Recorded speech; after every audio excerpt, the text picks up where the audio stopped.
Okay, so we're back for more of these Fate Grand Order. Lostbelt 7, Nahui Mictlan. Last episode was I believe Chicken Isa was under attack. And, I think Iskali just killed the blue Test Capital Polka, the good version. While the black Test Capital Polka just escaped. So there's literally 4 versions of Test Capital Polka going on. Yeah, and things has just gotten a bit of aftermath. And section 16 or act 16 says epilogue, which isn't really true at all. This is probably like just aftermath of the Chicken Isa being overrun. I don't know anything about that. Let's just right in. The rest of this act 16 is no fight going on, just a bunch of like dialogues going. I don't know anything about that. Here we go.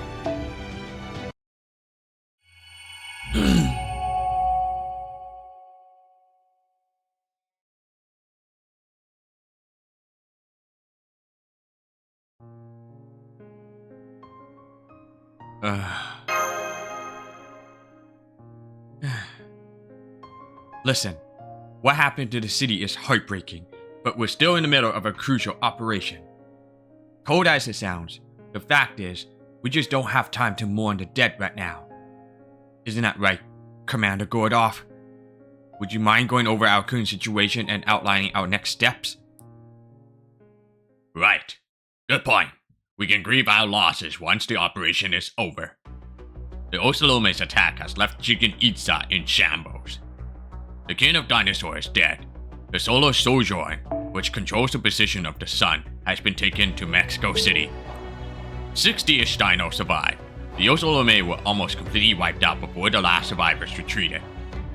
In regards to the Osalome, we now know that there are neither humans from this Lostbelt, nor soldiers from proper human history Tezcatlipoca trained. There are apes native to Mictlan, a species of primate extremely similar to humans. So, the war between the Osalome and the dinos was not a proxy war between proper human history and this Lostbelt. Rather, it was a competition between 2 species trying to survive with the confines of Mictlan. Vicious though the Osalome may be, they are not directly opposed to human history. Well, I suppose Iskali is an exception there.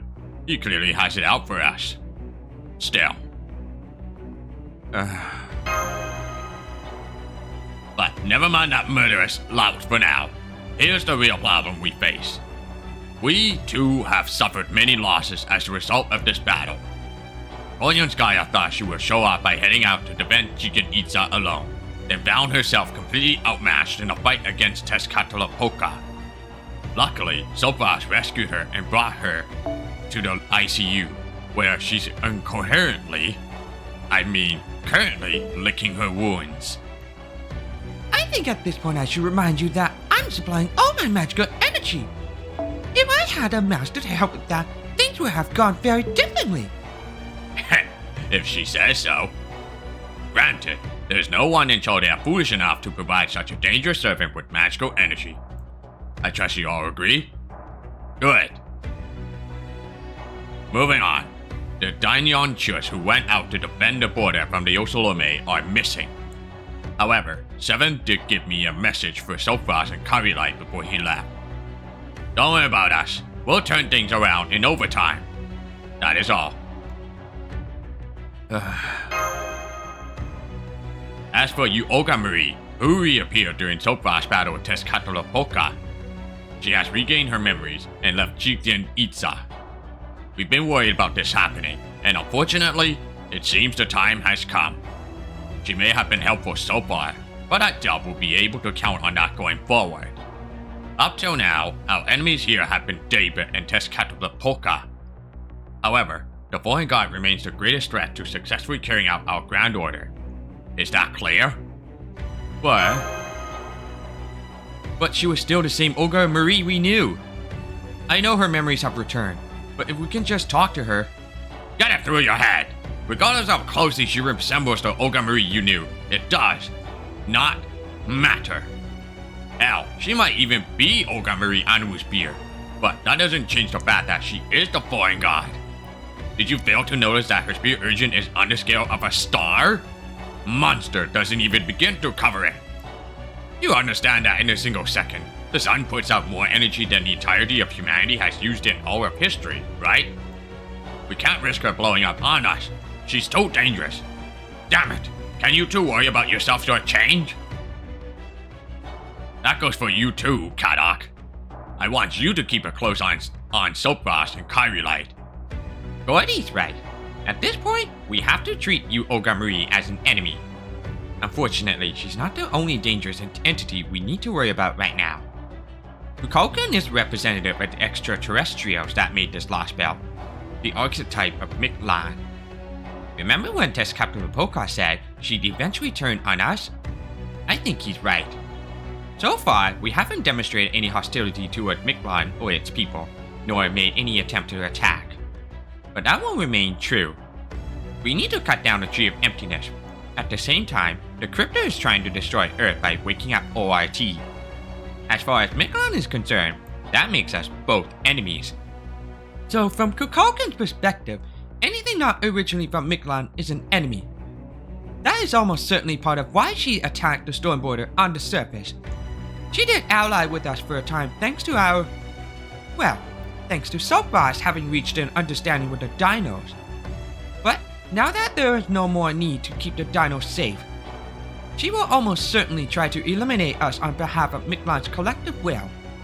Yeah, if I were on the side of Mictlan, I'd want to kill David and Test Captain Poka first, then us. Still, I wonder, is Kukulkan really an agent of the Mala? Some of what she's done lines up with their intentions, but it seems to me like she's also gone her own way at times. I see. Then we had better start thinking of Kukulkan as an enemy from here on. It's not all bad though. If we play our cards right, we can pit our enemies against each other and swoop in to claim the spoils in the aftermath. At any rate, that's the long and short of our current situation. Now that we understand the situation, it's time to plan our next steps. So Frost, Mash, and Kadok, I want you to get some rest over the next 2 hours. Go outside and get some fresh air, take a nap, whatever you feel like. We will meet back here in 2 hours' time. Do not be late.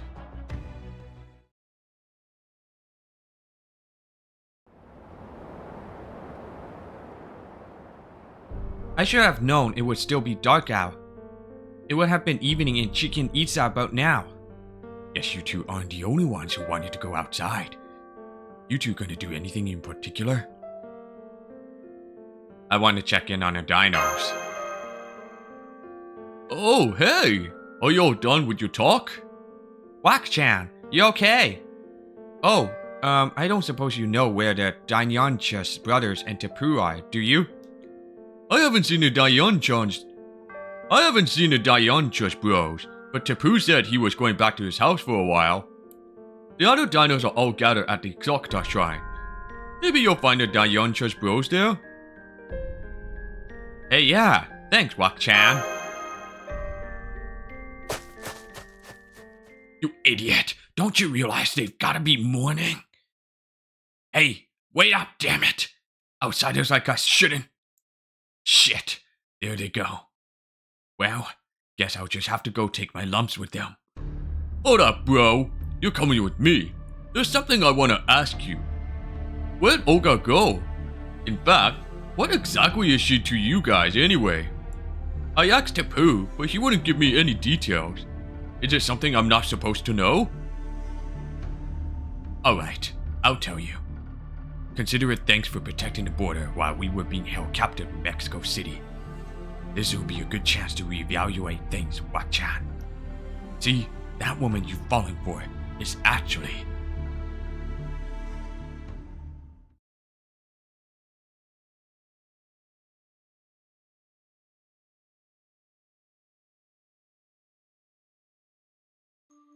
I don't see the Dainyanchus brothers anywhere. All of Chicken Itza's remaining dinos are gathered here, and it looks like they're discussing something. Oh, hello, Soap Bros. Hello, Mash. Have you come to tell us more stories of proper human history? This is wonderful. Now, please, come to the center. I do hope you'll finally tell us about Latin America this time. I'm sorry, I don't think I could do a good job of it right now. I see. Well, that's understandable. Conveying events with words alone is difficult. Even a small mistake in expression or description can prevent the listener from getting the full picture. May I ask what you're all going to do now? You know that your son's going to explode soon, right? And if that wasn't enough, your friends and family have been killed, and your city's been destroyed. We may not be responsible for the sun, but the rest is all because of the knowledge from David.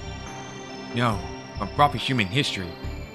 You have every right to blame us for this tragedy. And yet... Hey, what do you think you're doing making Mash cry? Shit, Tom, knock it off! What? Did you show her that crazy math formula you were talking about earlier or something? No, it was nothing like that. Gosh, now what do? We didn't mean to make either of you sad, but I guess we did. Your brainwaves tells me you're both feeling guilty. I remember you were worried about this kind of thing before, when you asked us if we hated proper human history. Just you asking us that made us so glad. It proved you always accepted Lostbelt for what they were, even as you fought against them. It also proved you never forgot them. Yeah, for sure. But it was also kind of painful to hear. I mean, you two are still holding on to those harrowing memories even after going through this cycle 6 times now, right? It's too bad you can't forget the old ones each time. But I guess that's also why proper human history's got so many stories. Huh? We have stories? Because we don't forget? Oh yes, that's the biggest difference between proper human history and us. We don't have any history or any stories. That's why we can't accept extinction as a matter of course. It's just never been something we thought of as painful. Talk about being happy-go-lucky, right? Heck, I can always say that now because we finally know how the Lostbelts work. Wait, does this mean... I know it may be very rude to ask this of you all, but... Could it be that Tapu isn't uniquely understanding, but rather that all dinos are... well... You mean do we share similar brain structure and levels of intelligence? Yes, I suppose we do. There have never been any dinos who are so exceptional as to be described as geniuses or brilliant. So no, Tapu's mind doesn't work any differently from ours. He just sees different things differently thanks to his unusual eyesight. Once we heard your stories, every dinos understood that Mictlan is a Lostbelt, a place of cosmic fantasy. Even knowing that, we still love your stories though admittedly they do make us feel lonesome as well. Not me. I just had a great time hearing them. I still wish I could have gone swimming at Atlantis. All the more reason for us to keep going for another generation. That way, there will be a world for aquatic dinos. There's no way you could become a plesiosaur, Fukumo. You're way too impatient to wait for your evolution. Anyway, it's about time now.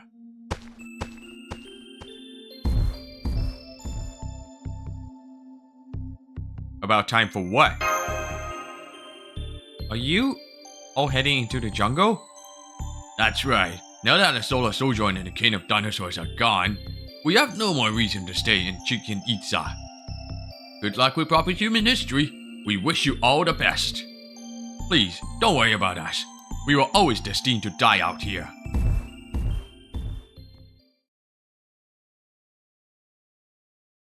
This city was so full of life, and now it's completely empty. Yes. And not only were they not despondent about their fate, they were actually kind enough to worry about us. They don't hate anyone. They don't resent their circumstances. They just share whatever happiness they have with as many as they can. It's wonderful, but for some reason, it makes me really sad too. I know the feeling.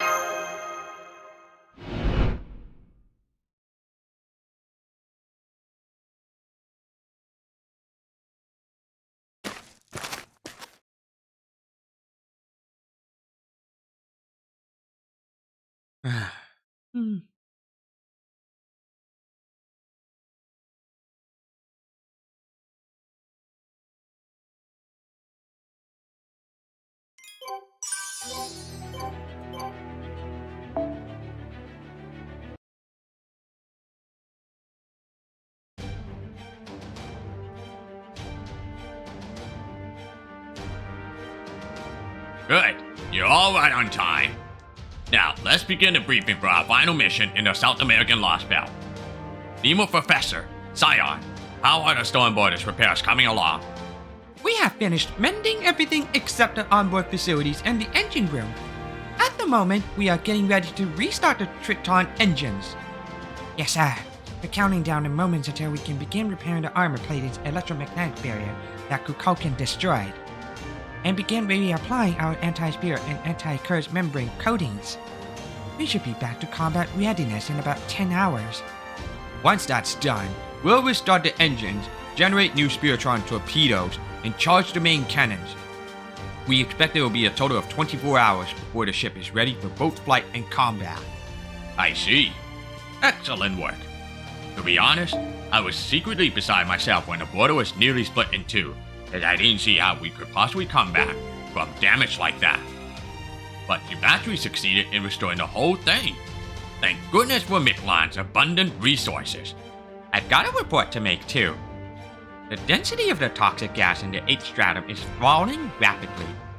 According to Trudge Jitas 2, the 8th and 9th strata will have breathable atmospheres in about 10 hours, which means the time of the underworld pilgrimage is finally upon us. The only catch is, like Nemo said, we still can't move the border yet. If we try to fly without barriers, we'll be easy prey for Kukulkan if she decides to finish the job she started when we arrived. Unfortunately, David is almost certainly preparing for his own underworld pilgrimage even as we speak. By the time we finish rebooting the border, he could well have reached the bottom stratum and revived ORT. So once again, we have no choice but to send our field team ahead.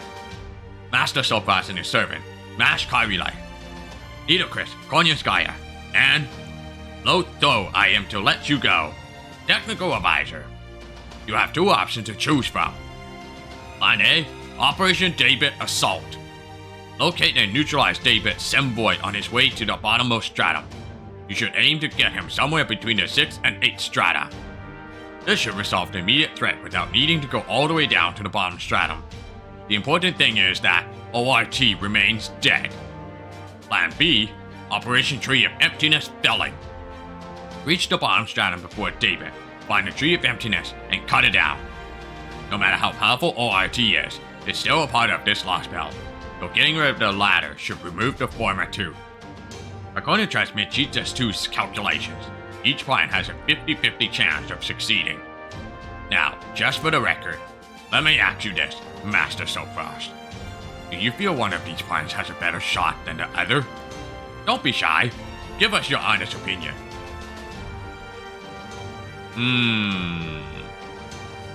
I'm going with Operation David Assault, I guess. No, we should go with both A and B at the same time. Both of them? Does that mean... There's no reason for us to stick to just one choice. We should split up into a team to strike at David and a team for the underworld pilgrimage. Even if the strike team fails to stop David, it should at least slow him down. That'll buy the pilgrimage team time to reach the bottom stratum, cut down the Tree of Emptiness, and destroy this Lostbelt. That gives us the best chance of success. I'll, of course, be the Honor David assault team. I'll need the Shadow Border, Konyanskaya, and the best driver you've got. My plan is to go after David in the 3rd Underworld. If the driver has a healthy number of top-tier magical circuits, so much the better. Oh, I mean, I have been able to finish the car rally, but I still have good driving technique and off-road expertise. And you're looking for a driver that surpasses me there, and who also possesses top-tier magical circuits? Where in the world are we going to find someone like that? Ah, yes, I see. Right. We have nothing to worry about there. So, you guys just focus on the Underworld pilgrimage. I haven't cleared the 3rd Underworld, so that rules me out of that group anyway. Fine, I was already planning to use the shadow border in this mission anyway. Alright, the advanced team will take the shadow border down to the 6th stratum, the 3rd underworld boundary. From there, the pilgrimage team will get out and head to the bottom stratum to cut down the Tree of Emptiness. The David Assault team will stay in the 3rd underworld boundary, set up a dragnet, and carry out the plan from the shadow border. I don't love the thought of the pilgrimage team going on foot though. We'll need help from dinos who can act as their transport. I know you said the dinos have left Chichen Itza, but there may still be some there. I'll have the Marines take a look around and see if they can find a porter. On a related note, we should talk about Tapu too. He's been a tremendous help so far, but the conflict between the Crypta and Chaldea is a problem for proper human history alone. I don't cherish the idea of drawing him into our battle. What do you think, Silfrost? It'd be wrong to leave without a word after coming this far. Got it. Then I'll leave it up to you. Tapu likes to act mature, but he's also intensely curious. I'm sure he would help us if we asked. In fact, I'm not sure he'd forgive us if we didn't. Agreed. Shy though he might be, he does know how to hold a grudge. Go pull that shut-in out of his comfort zone. I see. It's nice to hear you've become such good friends with the dinos. I don't know how it happened, but by all means, go ahead and talk to him. In the meantime, we'll continue our preparations. This will likely be your last chance to take in Chichen Itza. We don't have much time, so enjoy it while you can.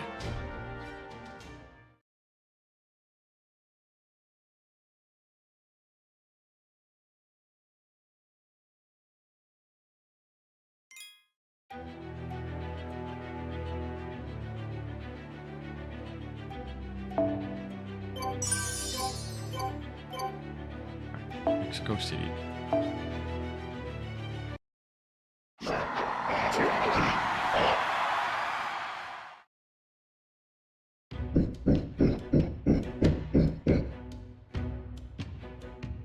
Sonar Sing, wherever that thing is. Mictlan.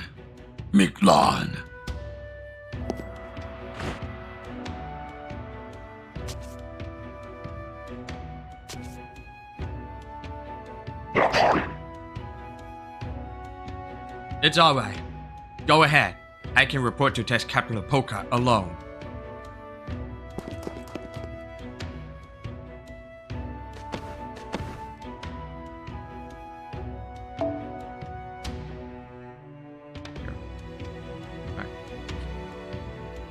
So, the women and children who were living in the jungle have all come to the city.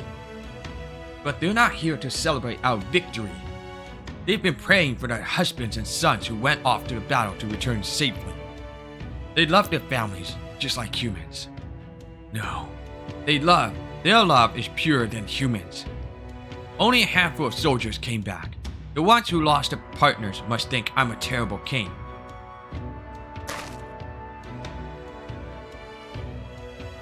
That Oceloto's been training to join the Royal Guard for half a year. Huh. It looks like he resents me for telling him he was too young and leaving him behind.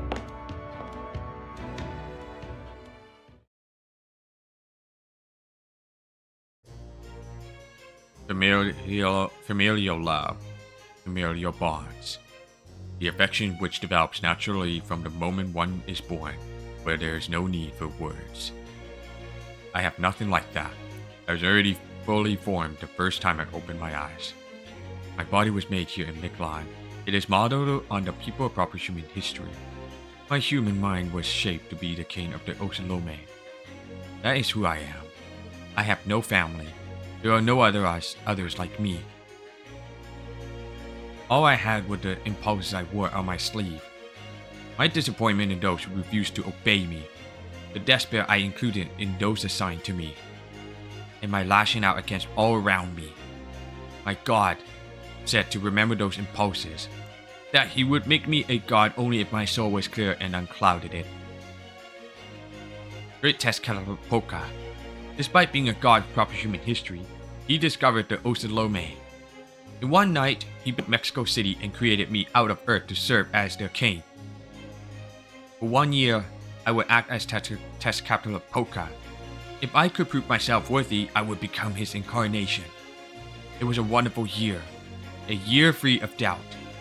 I knew with absolute certainty that our fight to eradicate humankind, to deny proper human history, was a righteous one. And now, we've decimated Chichen Itza and invited the sun into Mexico City. Mictlan now belongs to them. Not that it matters to me. From now on, they will be the prime species of this world, because I'm not an Ocelotto myself. I've completed my trial of being test captain of Poka for 1 year. Now I can finally remove my mask and be rid of my childhood name. I've dreamed of this moment all my life. The moment I'll finally receive the power to strike back against everything. And yet, for some reason, my heart is clouded. Like an obsidian mirror too opaque to reflect anything.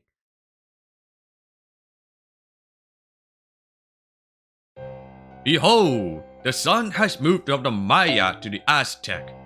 Now we have the minimum viable model of proper human history in place. Oh ho, the triumphant king returns. Welcome back, Iskali. Did you kill the other me? I did. I riddled him with bullets. His limbs went flying, his head was torn from his neck, and his flesh was shredded to gooey bits. I see. Good job.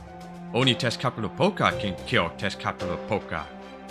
You and that other me might have both been immortal, but a fellow Test Capital Poka's weapon will easily do plenty of damage. The conditions were equal. Trust me, that other me had no complaints about dying in battle. What is it? Is there something you don't get? Ah, right. I never did tell you that the king of dinosaurs was also me, huh? But that's only because I trusted you. I knew you were the kind of guy who could step up when he had to. Gods are expected to be fair and impartial. You wanted destruction more than you wanted to win. If you decide you don't need proper human history, then you have to let go of the Lostbelt too. Understand? If you choose extinction, you can't leave one side standing. You need to get rid of everything to start all of it over fresh. Yes, great Test Captain Poka. I'm honored to receive your divine proclamation. Alright, let's head out. It's Underworld pilgrimage time. Get ready to leave, Iskali. I'm about to make your wish come true.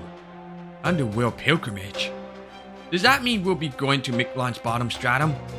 That's right. Chukonan Hualeyan, the Nun Stratum. The moon lake where we'll find a real altar city instead of the splash and slapdash replica. The place known as Aztlan, the land of beginnings. It's also where you were born. I was? Then I wasn't born from the earth of Mexico City? That's right. That city's the only place I could have summoned you. Hey, I know. Want to bring along a few of the surviving Ocelome you trained yourself? No, that's alright. This was a hard-fought victory. Even the Ocelome need time to relax and lose themselves in drink. Got that right. No matter how short-lived it is, you gotta savor joy while you can. Okay, time for the finishing touch. David's waiting in the jungle. Let's go pay our respect to ORT's coffin.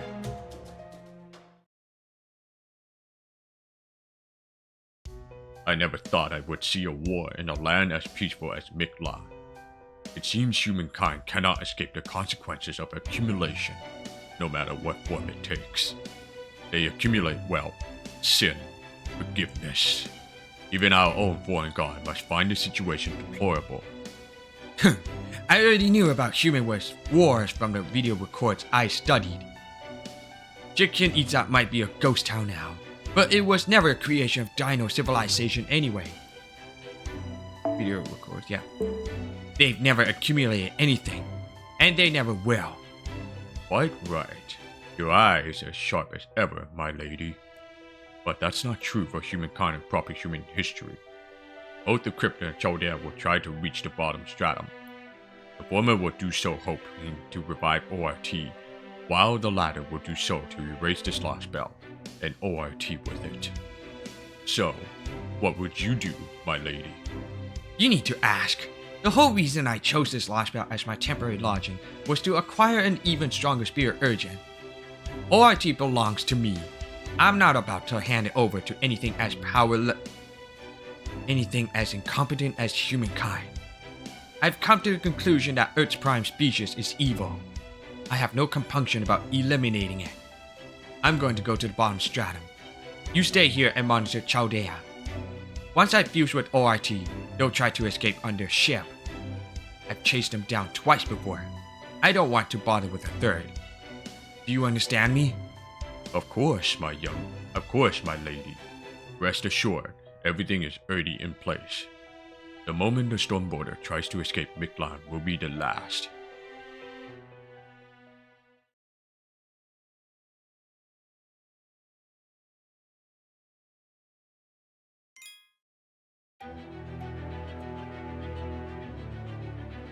Back into Chicken Itza.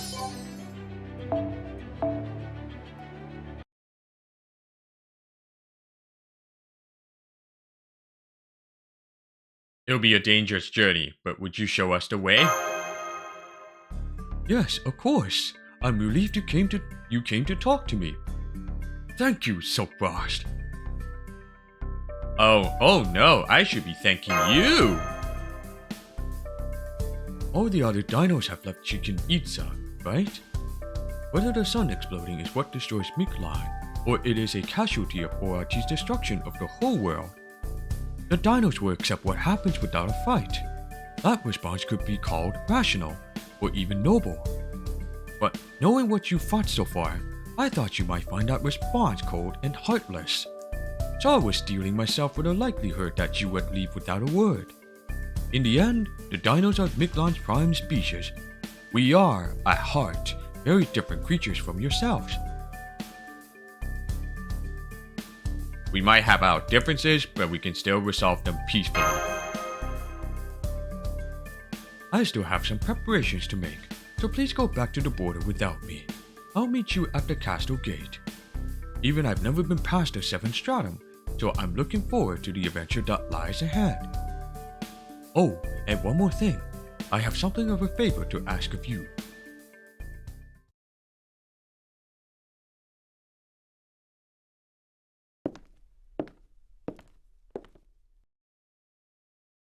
Everyone really is gone now, aren't they?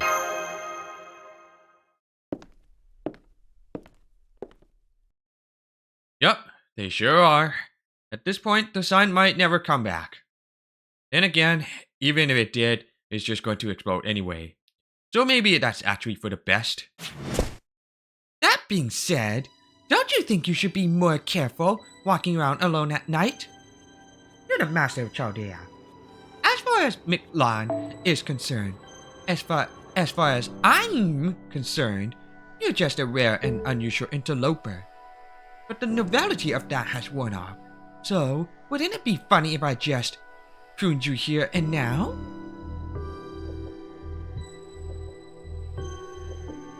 That'd be a pretty disappointing conclusion to this story. Well, I didn't really think you were going to be so unfazed. Man, and I spent all that time practicing what I was going to say before I flew down, too. Is what Testcaterpillar Polka said about you true? Oh, right.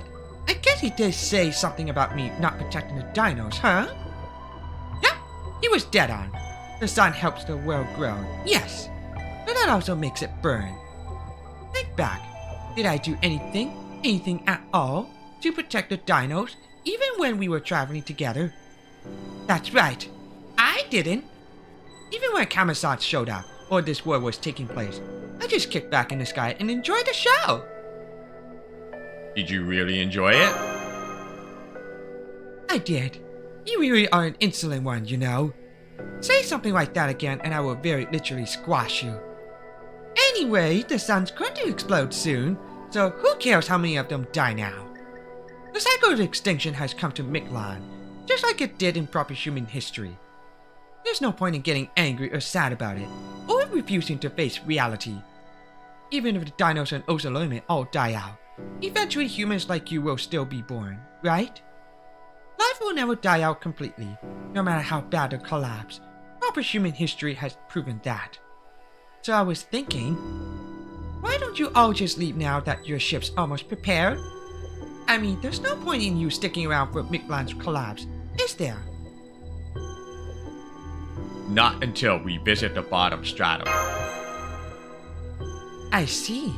Then I guess there's nothing more to be done. I am the arbiter of Mictlan. That means I'm obligated to watch over the Dinos and Ocelomi's final moments. To do that, I need to keep this Lostbelt around. Which means both the crypto trying to revive ORT and Chaldea on its mission to cut down dream emptiness are my enemies. The next time we meet will be in Kalakumor. That is where you and I will go our separate ways.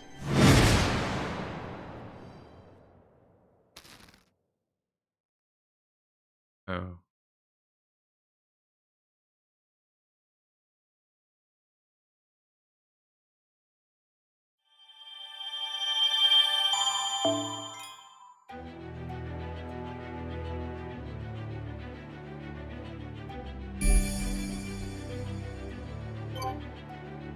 Hey, I'll be right back. I'm gonna take a washroom break for a sec. Alright, I'm back. Such a long dump for me. Wash my hand and back to it. Anyway, Act 17 or Section 17, 4th Underworld. Nahui.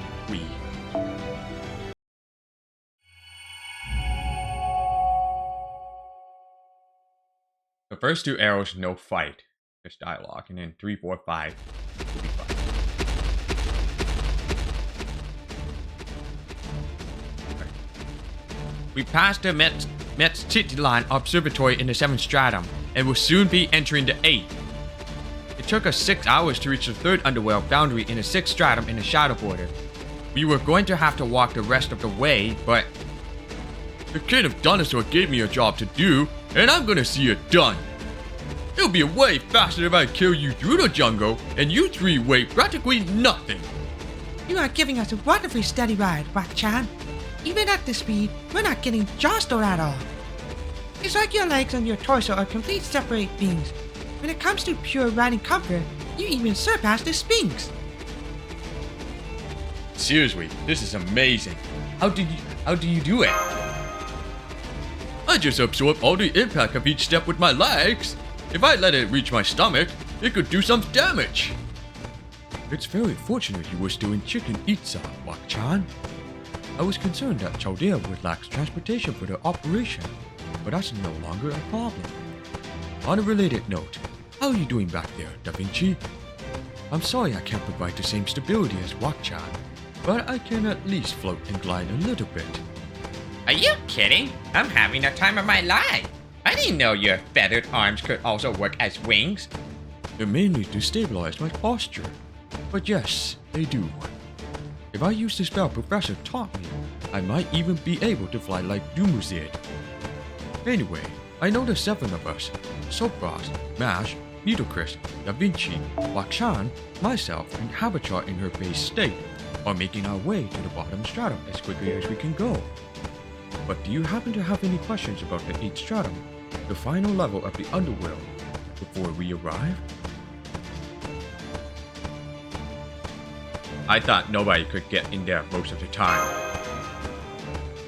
There are a few legends passed down orally among Chicken Itza's priests.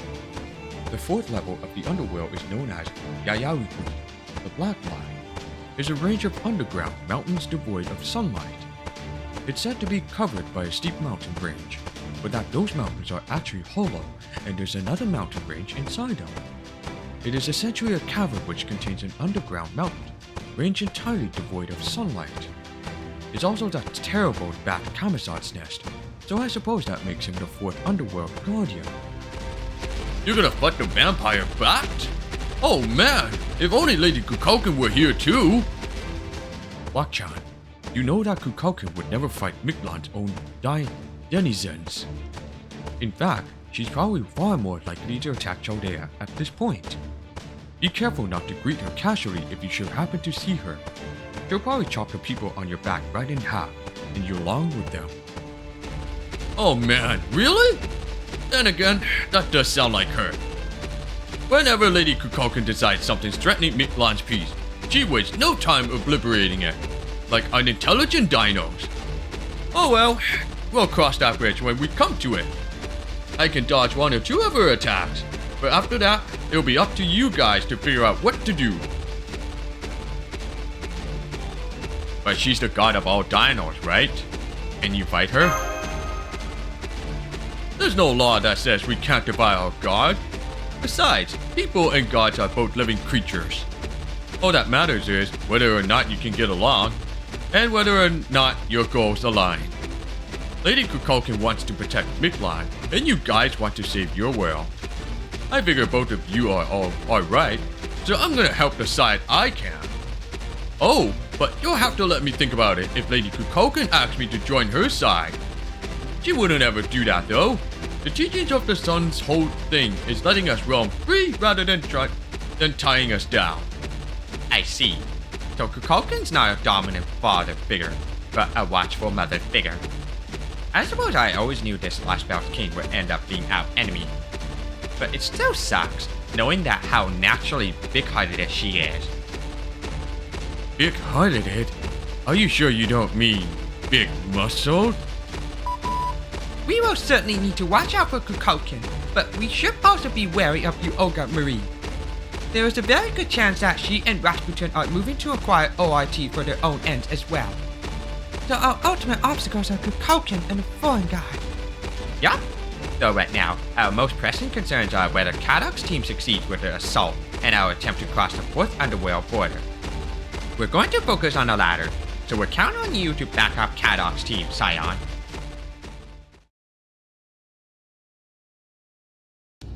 Sorry, but I can't help you. Firstly, you still haven't made it through the 3rd underworld border, which would normally make it completely impossible for you to act freely. I'm only allowing you to do that here as a favor to Self-Rast. Second, David the Crypto has already made it through here, so I have no right to touch him. And third, I still have to find Dumazid. There's no telling what he might get up to if left to his own devices. So you're saying we have to take down David all on our own? And probably test Capital Polka too, since he'll most likely be accompanying him. Yes. Still, I'm not completely heartless. As soon as a Crypto arrives here, I'll inform you of his route, so you can pick a perfect spot to ambush him. Crypto or not, he's still only human, and even Test Capital Polka's vessel is a human body, not a spear urgent. You should be able to win as long as you go in properly prepared. Good luck! It's been an hour since then. So Boss Group must have been in the 7th stratum by now. Good thing we managed to get here before daybreak. I've never been so happy to have access to a big car and a top-tier driver. I still can't believe how quickly you got us through that jungle. You're telling me? Now, remind me, if you would. What in the world am I doing on the assault team, Sim Lupus? Couldn't you have chosen Munieri to drive you instead? Remember, Your Excellency, Lord Munier's wounds still aren't fully healed. If he were to start bleeding from his forehead while driving through the jungle, we will all be dead in no time. You're a racer, so you surely understand the danger of getting sweat in your eyes while driving a dangerous course. Hurt! Just had to go right for my pride, didn't you? Very well then. Who's going to take the navigator's seat? Who can I trust to wipe the sweat from my brow? Why, me, of course. I would be honored to use these big, soft, rabbit-ear pom-poms to gently, delicately wipe the sweat from your forehead, Your Excellency. Can I contract you to be my exclusive navigator for the whole season? Damn, it's giving me chills just listening to her play him like a fiddle.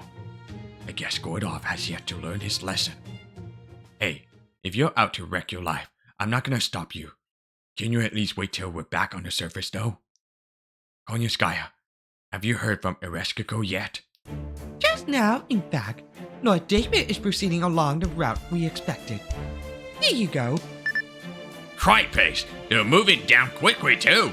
We'll never catch them here. Still, it seems your time is finally up, David Semvoid. We're about 20 kilometers from our intercept point. I can get us there quick as a wink. Prepare to eat the dust on my record-breaking lap time. Hang on.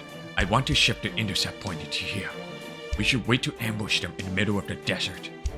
You can get us there in 10 minutes, right? Call your sky and I will take it from there. I'm going to set up as many explosive and beast traps as possible, so I need your merchandise. Of course! Just leave it to me. With all these claymores and C2 explosive, not even a rat. No, not so much as a bug will get past us. I'm more than happy to pay them back for what they did to Chichen Itza. With interest.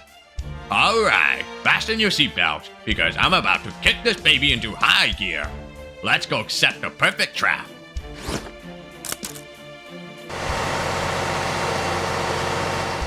By the way, Cadog, I noticed you were researching something in the Stormborders library. Did you find what you were looking for? Yeah, I tracked down a record that I think has to do with David's past. You did? Damn it, man. Why did you say so sooner? I can't focus on what you're saying while I'm driving. It's no big deal. Knowing this information earlier wouldn't have made any difference. I didn't mention it at the briefing because I knew it would only get in, and at best. But I guess now's as good a time as any to share. David Semvoid. If you've ever wanted to know how he became the maverick of the clock tower, today's your lucky day.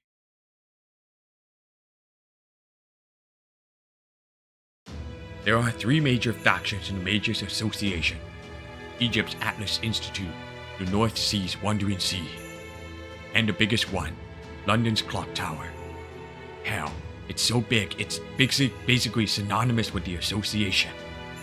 Anyway, the Clock Tower is divided into 13 departments: Misdial, Solonia, Evocation, Kishur, Chimera, Rishan. Chimera, Rishan, Yumina, Astromancy, Value, Digmarie, Meluasti, Policies, and the newest one established 200 years ago, Norwich. Chaldea was founded by the Lord of Astromancy, Marisbury Anubisbir. Naturally, that means most of Chaldea's mages, about 80% of them, came from Astromancy. The other 20% were scouted. Kristaria, T-May's leader, was obviously a young Astromancy genius. But David, who was said to be just as brilliant as Kristaria, came from the Rishsan department. Rishsan? The department which studies mythology and performs reconstructions. I bet they have a lot of dealings with servants too. Heh, don't make me laugh. It makes my mustache quiver. Do you have something to say, driver? I used to think the same thing at first. Haha, I swear, this is the whole problem with amateurs. Listen, servants are familiar with spirit bodies, which puts them under Evocation's jurisdiction. Meanwhile, the Clock Tower's dean, who's also the Lord of Rishsan, categorized Rishsan as the department which studies non-human creatures like angels and demons. Obviously, neither of those have anything to do with mythology or heroes. Oh my, if your mustache quivering bothers you so much, perhaps I should shave it off for you. Wait, shouldn't researching angels and demons also involve servants, since they're all mythological phenomena? For example, the divine spirit that served as my own point of reference came from the Bochiki. You're mistaken, Konyaskaya. Dolonia, Evocation, Astromancy, and Meluastia all deal with mythology from around the world too. They're considered part of the shared laws and disciplines that humanity has built up over the course of history. So for mages, the angels and demons that show up in various mythologies are just a normal part of life. The Mages Association takes that a step further by treating all of human history as a single legend, which it then helps cultivate. The association sees myths as a facet of common knowledge rather than as something worth devoting an entire department to the study. The only thing the association would accept as a true legend is something beyond the bounds of that common knowledge. I guess Rishsan doesn't deal with matters from Earth, It deals with out-of-place artifacts steeped in unknown laws. The kind found scattered all over the earth since ancient times, but never spoken of in any mythology. Even a magecraft world, where angels and demons are just a fact of life, there are some that are considered taboo because they're threats to all of humankind. It's Brishsan's job to discover, study, and store these kinds of threats. The other departments contribute to humankind in different ways, but Brishsan is focused on keeping inhuman things away from us. Part of that is because the Lord of Brishsan is also the Dean of the Clock Tower. No mage born in an AD era who knows anything about modern civilization could handle it. Indeed, the Dean has a select group of elites that will report directly to him. Well, I say elites, but in truth, they're anything but. Any who join can never move up. They're little more than slaves who spend their lives working to understand extraterrestrial threats. Suffice to say, it's not easy to quit that department, which is why we can assume Animal Spear recruited David directly. With another lord negotiating personally, I'm sure even a dean couldn't have denied the request. Actually, Animal Spear had nothing to do with it. They made it sound like he had been banished,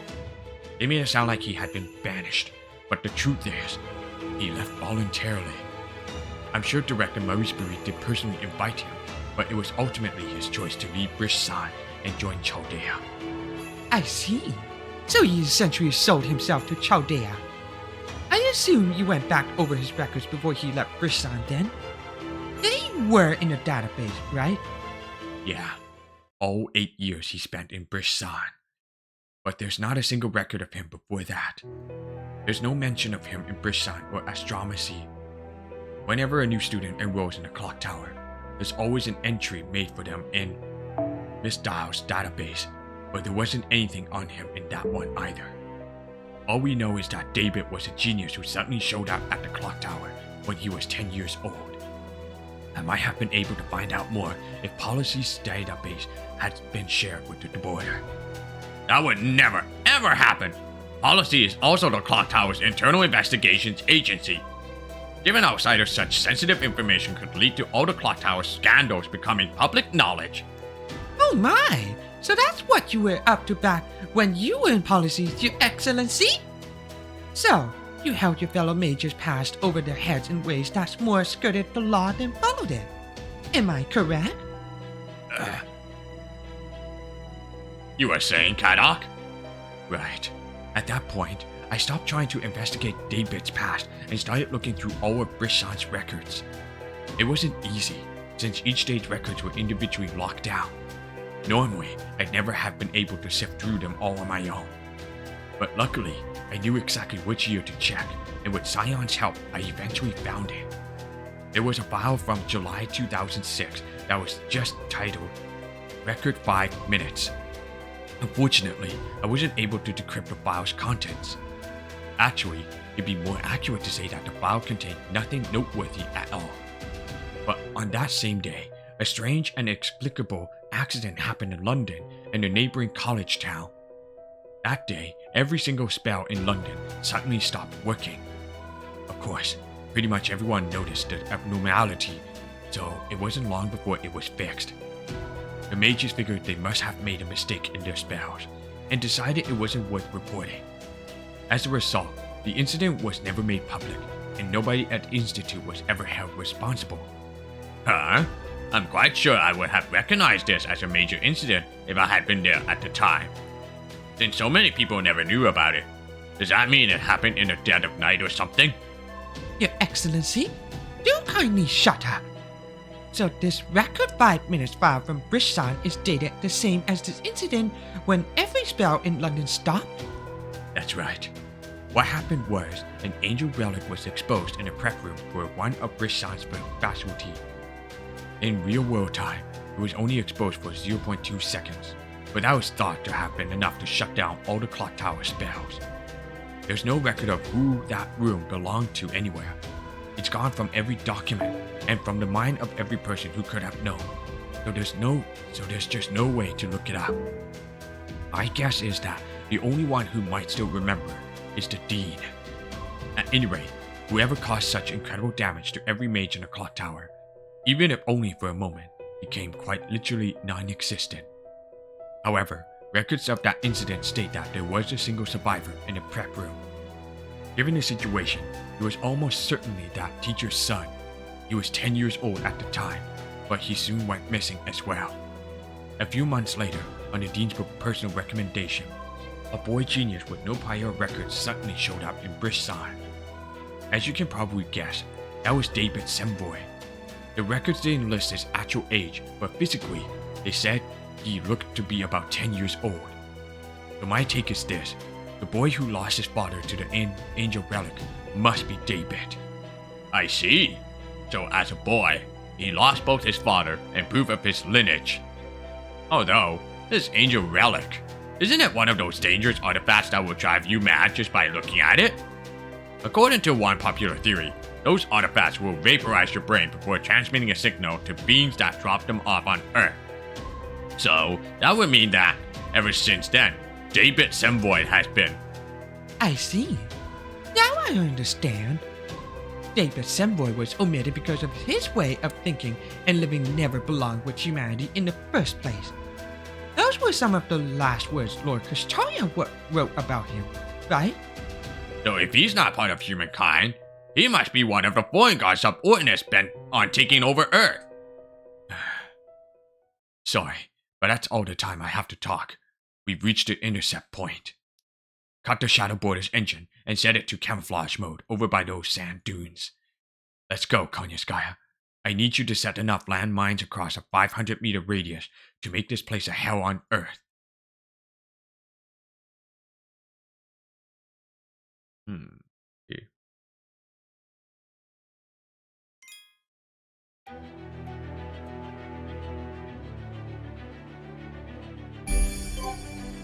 Grade point.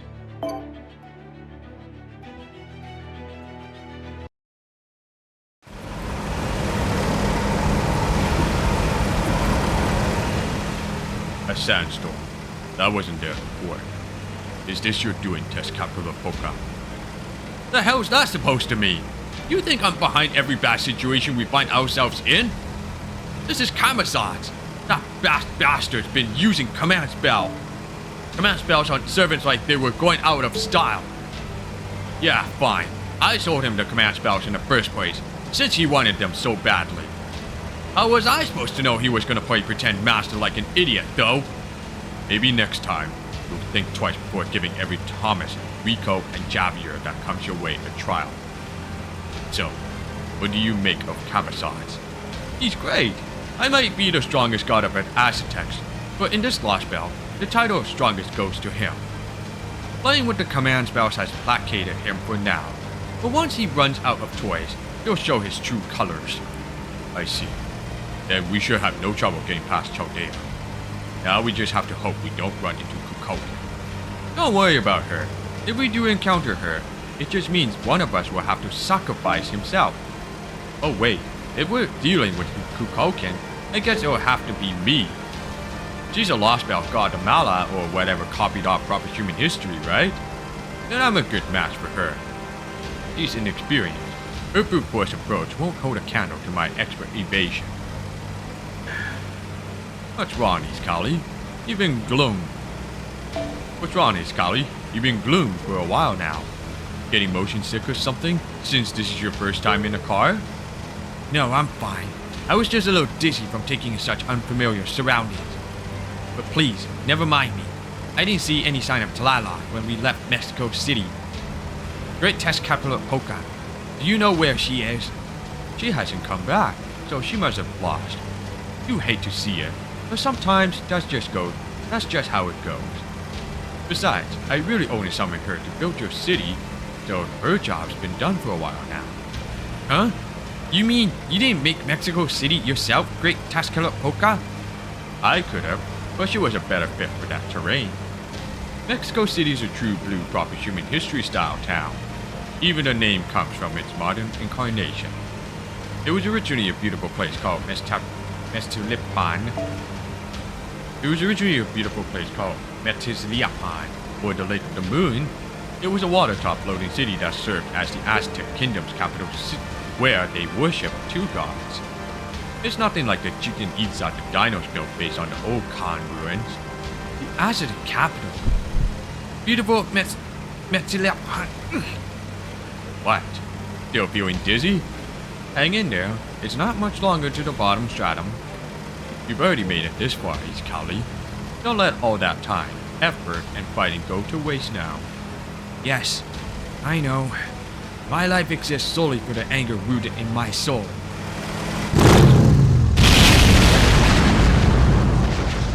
Huh? What's going on, Cryptor? We're under attack. Hang on tight.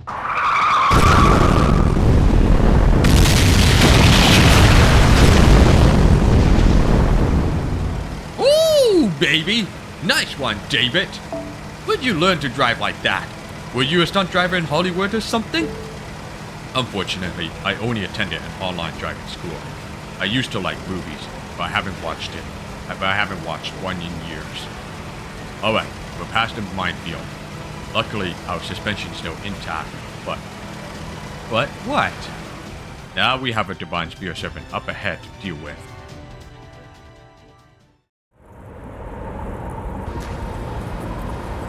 Konniskaya.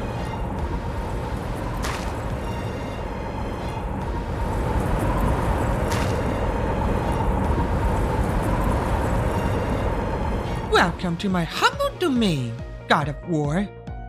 The minefield was just the tip of the iceberg. I've got plenty more explosive where that came from. Now that I've formed a magical energy connection with both Kadak and Gordab, there are no limits to what I can do. Behold, I have become an almighty god of weaponry. This desert will be your grave. You have been warned. Looks like we got a weapon goddess. She a friend of yours? Never seen her before. This sucks though. I don't see any way I can win. I see. Then take East Kali and get out of here. As long as you make it there, nothing else matters. Got it. Later, Master.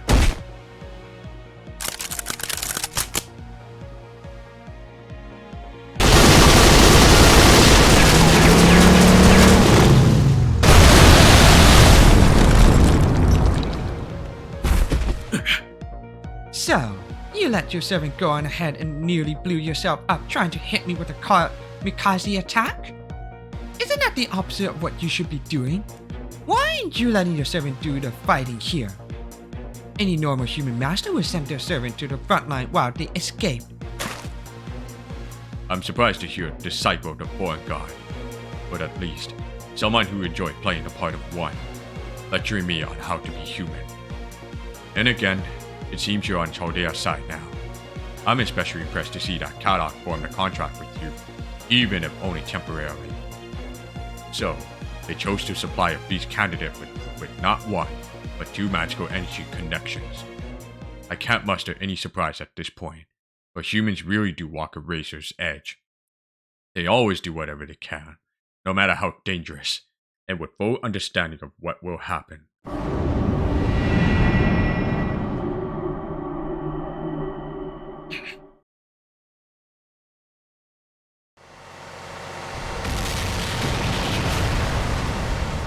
Damn it! They passed the 400-meter mark.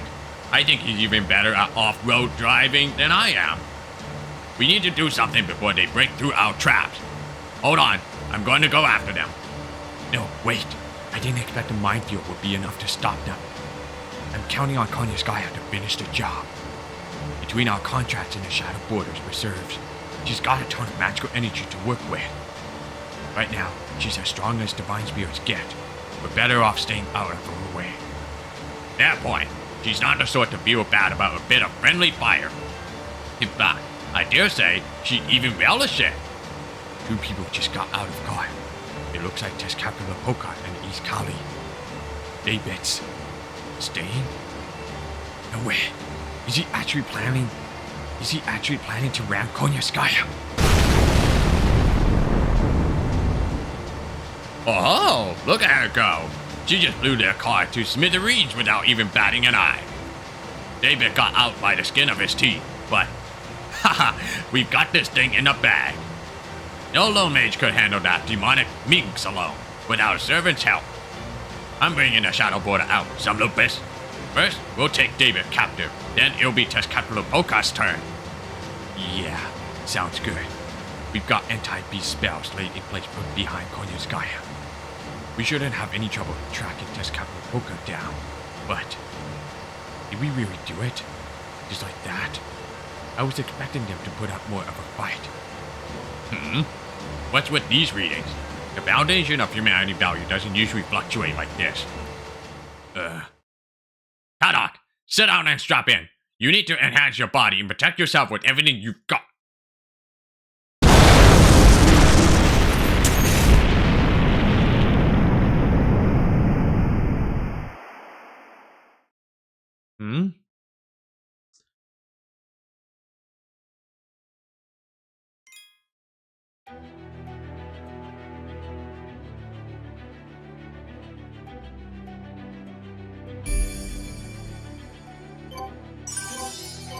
Alright, finally a battle. After that freaking 6 arrows of no fight, just reading.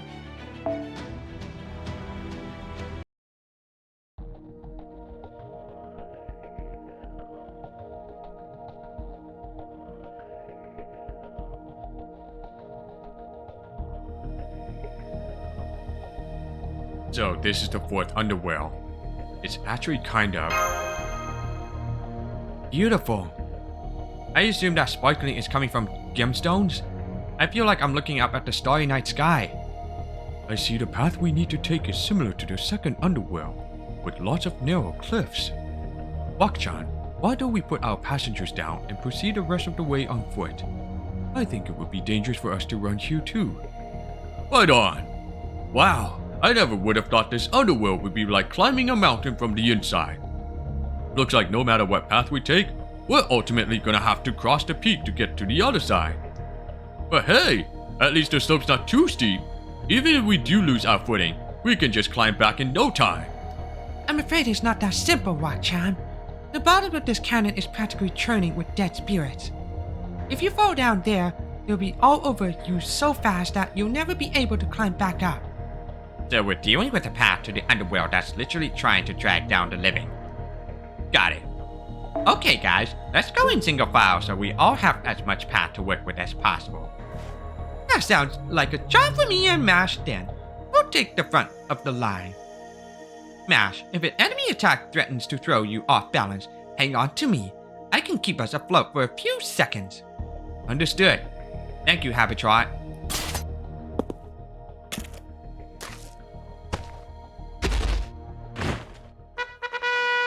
What?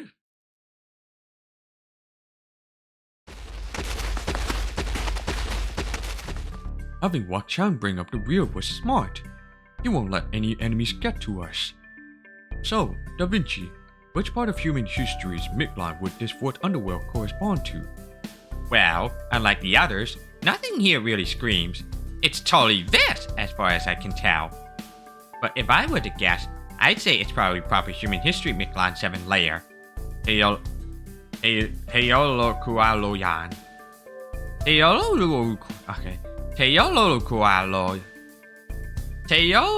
Oh my god, what the fuck is this? Teolokualoyan was said to be home to a terrifying stark jaguar. That would attack you and eat your heart if you chose the wrong path out of fear. This jaguar was also said to be Tezcatlipoca's Tono, the heart of the mountain known as Tepeyoloto. Heart of the mountain? I believe it refers to a jaguar, which is literally the size of a mountain. That's the trial of Teolokualoyan, getting past a terrifying monster. Since this 4th underworld is where Camazotz lives, we're probably going to have to face a similar monster. I see. So the condition for us to travel through this underworld is fighting a monster. Master, let's discuss our current combat capability. Are you able to summon normally?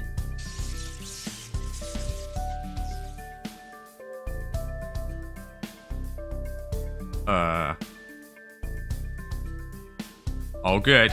I can summon, no problem. Good. Let's stay alert as we go and make sure we're ready for an attack at any time. By the way, Senpai, do you have any other convenient underworld items? I mean, you were so well prepared for the others that I thought you might have something for this one too.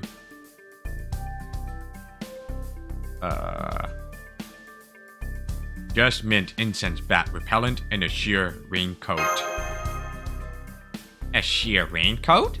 Let me take a look. This is made of anodized aluminum oxide membrane. It's the same material they use in spacesuits. Why would you need something like... Ah, that's right. I just remembered. It wasn't too long ago that the 8th and 9th strata were awash with cosmic rays. So Frost, put that raincoat on now. The radiation levels here won't affect servants or dinos, but prolonged exposure would definitely harm humans. Ah! No way, she just changed his outfit in barely more than half a second. Thanks, Mash. I'm sorry, I just kind of acted before I even realized what I was doing. Don't apologize, that was a perfect reaction. You were like a mother who's perfected the art of putting a jacket on her kid right before going out. It's a good thing you were so quick, Mash. So Frost should be fine since we're still just at their entrance, but it would have been really bad if we kept going. Nice job thinking ahead, So Frost. If you hadn't thought to bring this along, we would have had to go back to the border for materials to make our own. The mint incense bat repellent is a good addition as well. It explains why we haven't run into any bats since we set foot in here. Bats here are 10 times faster and hungrier than the carnivorous insects, and they're quite vicious too. They're easily the most dangerous blood suckers in Mictlan. Even the dinos wouldn't stand a chance against a large cloud of bats. Their fangs can easily puncture our biowave membranes. And they make us feel intoxicated even while they suck out our blood. That intoxication numbs our brains and makes us feel completely euphoric, to the point that we no longer care what happens to us. If there is an apex predator in this world, it's certainly them. We even have a name for the condition: bat impairment. Isn't that just bypassing booze and going straight to drunk? I don't suppose it. No, it wouldn't work on camouflage. An unpleasant scent wouldn't be enough to drive him from us. Doubtful, yes. If we're going to try for the P, we're bound to run into him eventually. So we'll just have to be aware of that as we make our way up there. Remember, time is of the essence right now.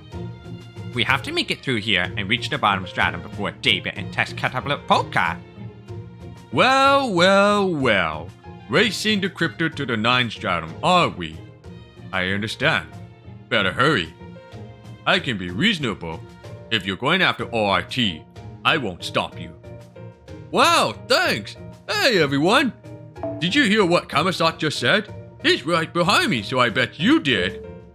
I was worried about what happened when we ran into him, but it turns out he's a really nice guy. Huh? Did you say he's behind you, Wak-chan? Hostile readings at maximum. The patterns are identical to what we've seen so far. It's Kamazot's. Oh gosh.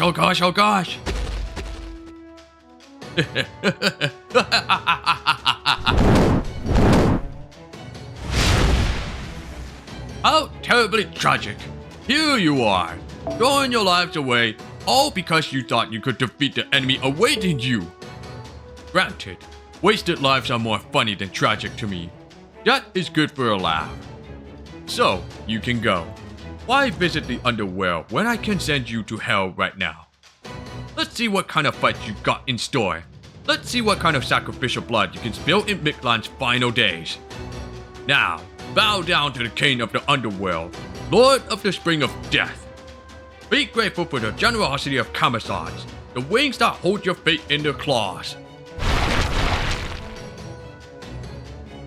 I'm so sick of listening to that bat prattle on. Sopras, we need to change our formation. I'll send Tapu and Wak-chan up to the front while me, you, and Da Vinci handle the skeletons.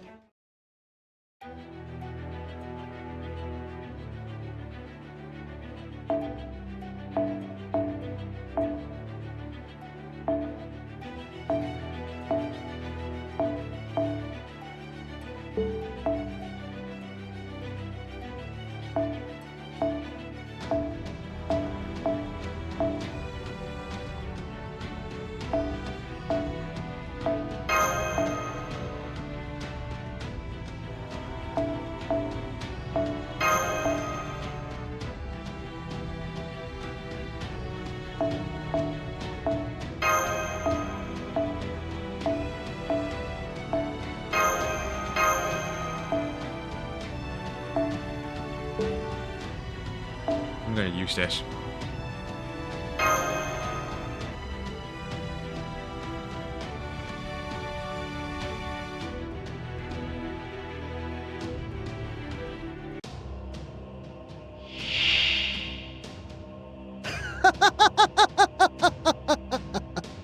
悲劇この上なく悲劇挑む敵の強大さを知らぬ楽観すなわち命に見届けよ観戦しよう末後のミクトランに高き生贄の血が宿る」 Oh, really? お参りして好き放題扱ってあげましょう式をこうしてんの入らない日向の上あちゃれそうでしょ好き放題扱ってあげましょう宝具をいいでしょうよく言いましたそういいでしょう私の足元で許しを乞いなさい落ちよロードレスキャメロット Easy. 人間の火力ではどうあっても私には及びませんおとなしく我が社に入いいえ我が軍門に下りなさい Alright, next one. Arrow. Gonna be a re-warm-up fight.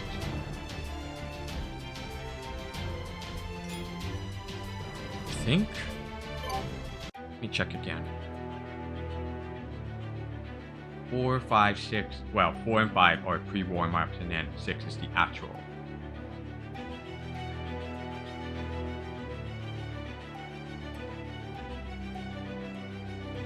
Alright, here we go.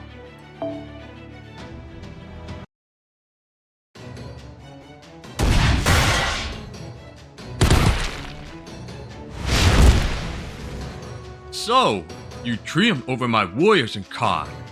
Not bad. Makes me want to taste your blood that much more. But, things being what they are, I'm willing to tell you about a shortcut. Can't have that crypto catching up to you, can you?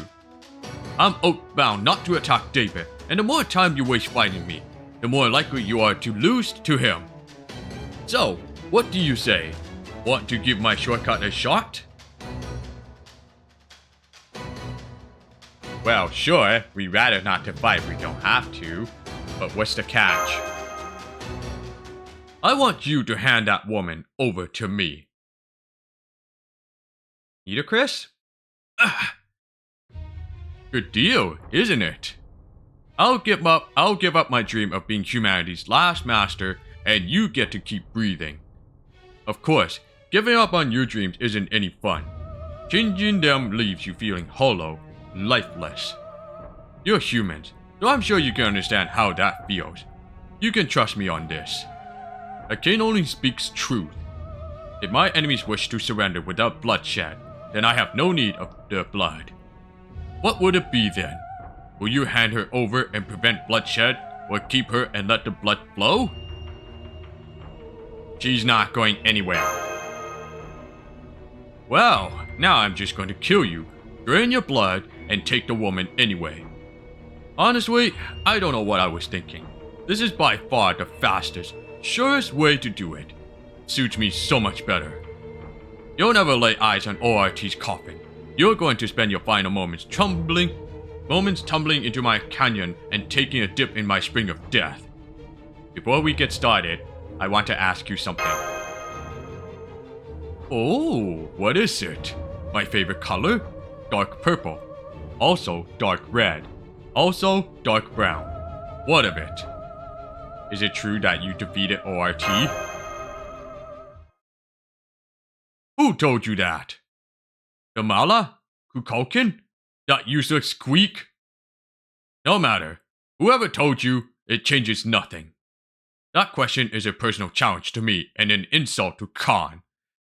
And so, I will meet your insult with violence. I trust you knew what you were getting into when you spoke up.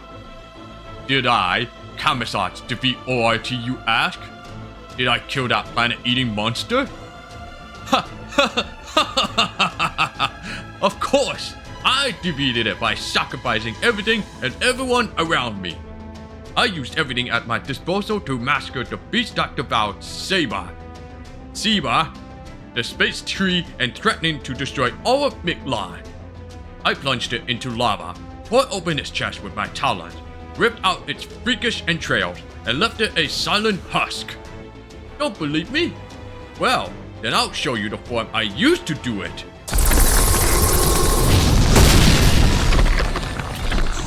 A Spear Urgent output. Now, the number of Spear Urgent readings are growing like crazy. 100,000, 1 million, 10 million, 100 million? This goes way beyond having multiple Spear Urgents. He has over 100 million of them mixed together within him. Priest of Chaldea, forget your name. I don't care what it is. Once, I felt a sort of kinship with you. I heard your humanity's last. I heard your humanity's last master. I know how that feels. Wait, no, I don't. I've long since forgotten. Feelings are as useless in battle as they are to placate. Humanity's last warrior has no need of such things. Speak my name. I am the hero of Khan, the spider-slaying badge, the king who forsook his crown. A weakling who could not save the world without sacrificing his subjects. That's a Beast Spear Urgent pattern. Then, does this mean...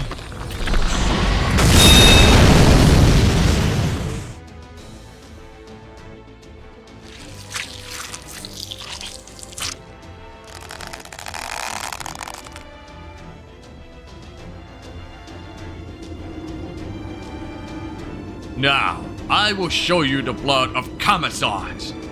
Witness the essence of terror conjured by the people of Khan, who threw themselves into the hell that is Xibalba.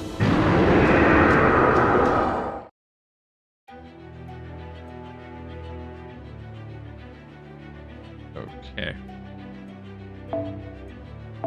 Disabling that. And then this one. Change that. Scotty. And then double Scotty up. Or let's just say triple Scotty. I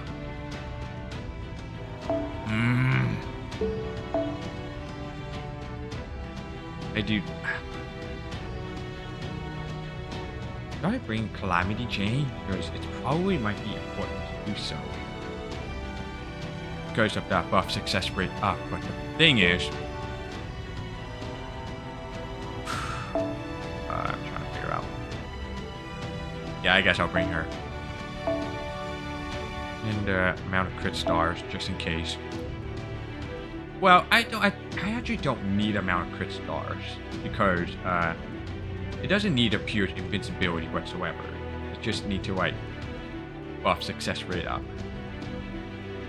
Because that one, if you use 3 active skills in 1 turn, it will apply all buff success rate down for all party members for 3 turns, unremovable. I'm gonna use Taunt, but that should be sacrificed. Change this Mystic Code into that one. Oh, and no, what was the one level of Oberon? Oof, barely there. Unfortunately, I'm changing this one to Scotty. And this.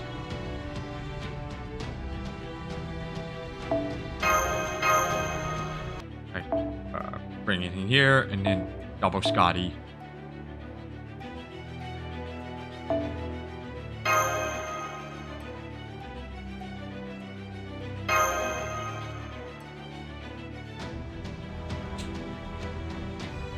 I don't know how much was that crit stars, like, as long as it's like a buff success rate up.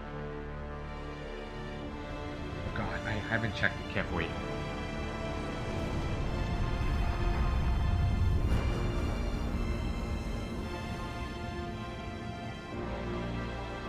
俺の名を語るがいい。カーンの勇者、雲殺しのコウモリ、王冠を捨てしよう。臣民すべてを生贄にしなければ世界も救えなかった弱き者。いざ試せ、カマソスその鮮血を。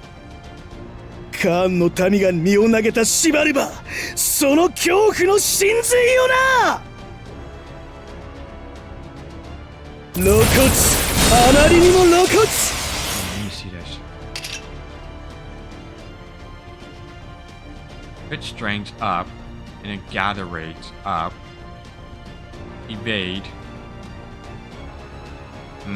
Well. ハート以外も打ち抜いちゃうぞ。 Then.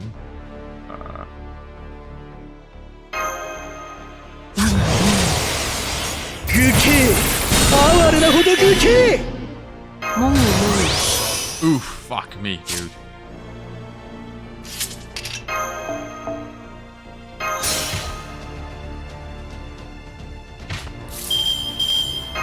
「お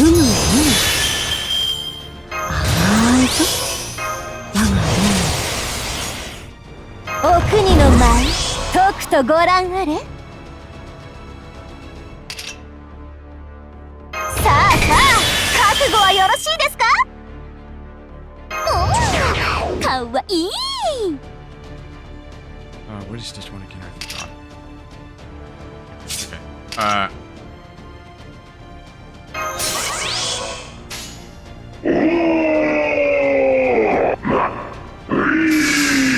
露骨、あまりにも露骨。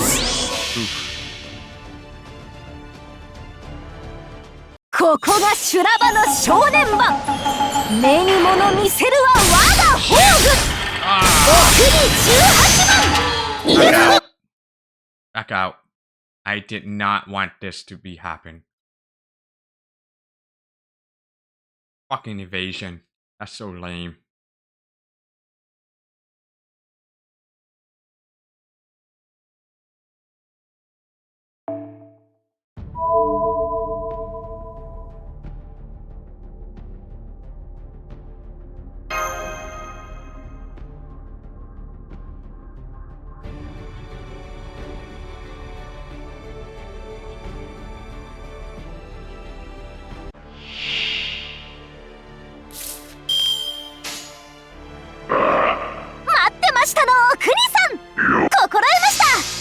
露骨、あまりにも露骨。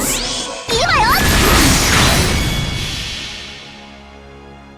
ここが修羅場の正念場。目に物見せるは我が宝具。お国18万。いけぞ。荒神歌舞伎。出雲ブラスター。サンザブラウン。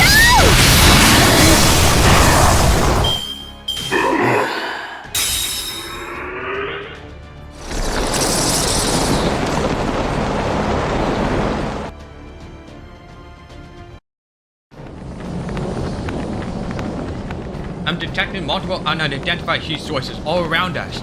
It looks like a cloud of bats. Damn, not even shining light out of them is enough to make them disperse. Their skin must be light absorbent. Subfast, Mash, let's find the Black Barrel. Thou scattered these bats. Do it, but not too strong. Of course, I'm just going to... Of course, I'm just going to scare these bats off. Here goes.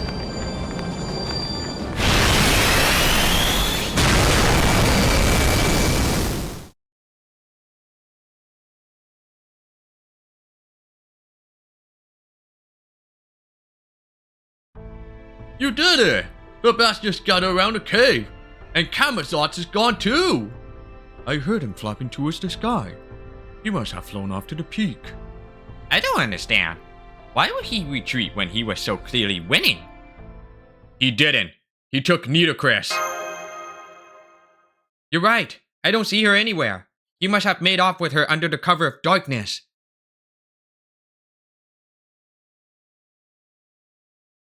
First pre-warm-up fight done. Second warm-up fight on the next arrow.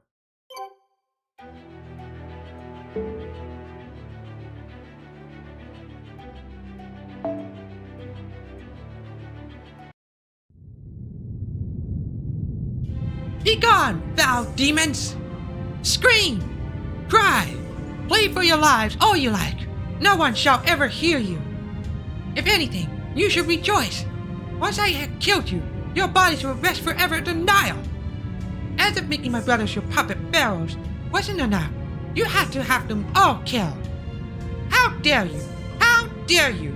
At long last, the time has come for me to punish you for your crimes. Why, Nitocris? Why are you doing this? You wouldn't be Pharaoh if it wasn't for us. Every step I've taken has been to bring me to this moment.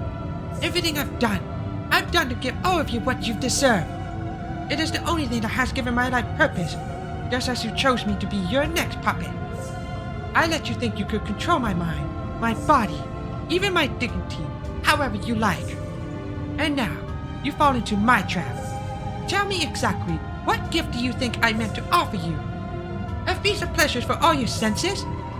A mountain of gold? Or perhaps you thought you could ravage my own body? This ends now. Your insolence, your scheming to manipulate pharaohs, all of it. Please, stop. I don't want to die. I don't want to die. If forgiveness is what you want, the gift of my brothers you so ruthlessly murdered. Not one of you ever see the eternal kingdom. Unfortunately for you, neither will I. I will be joining you shortly.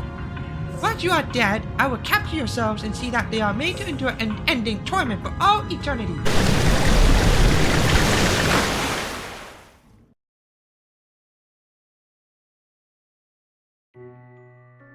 That's right. I have no regrets. I took my revenge, restored the Pharaoh's glory, and took my own life. When a Pharaoh dies, they set off for a paradise free of pain and suffering. They have the right to do so, and the authority to exercise that right. But I wasn't prepared. I assumed I would never have such a right. I never forgot that anger. I never forgot that hatred. And as much as I wished otherwise, I could never forget what I had done. Deep down, I believed doing so would be wrong, regardless of how just my reason may have been.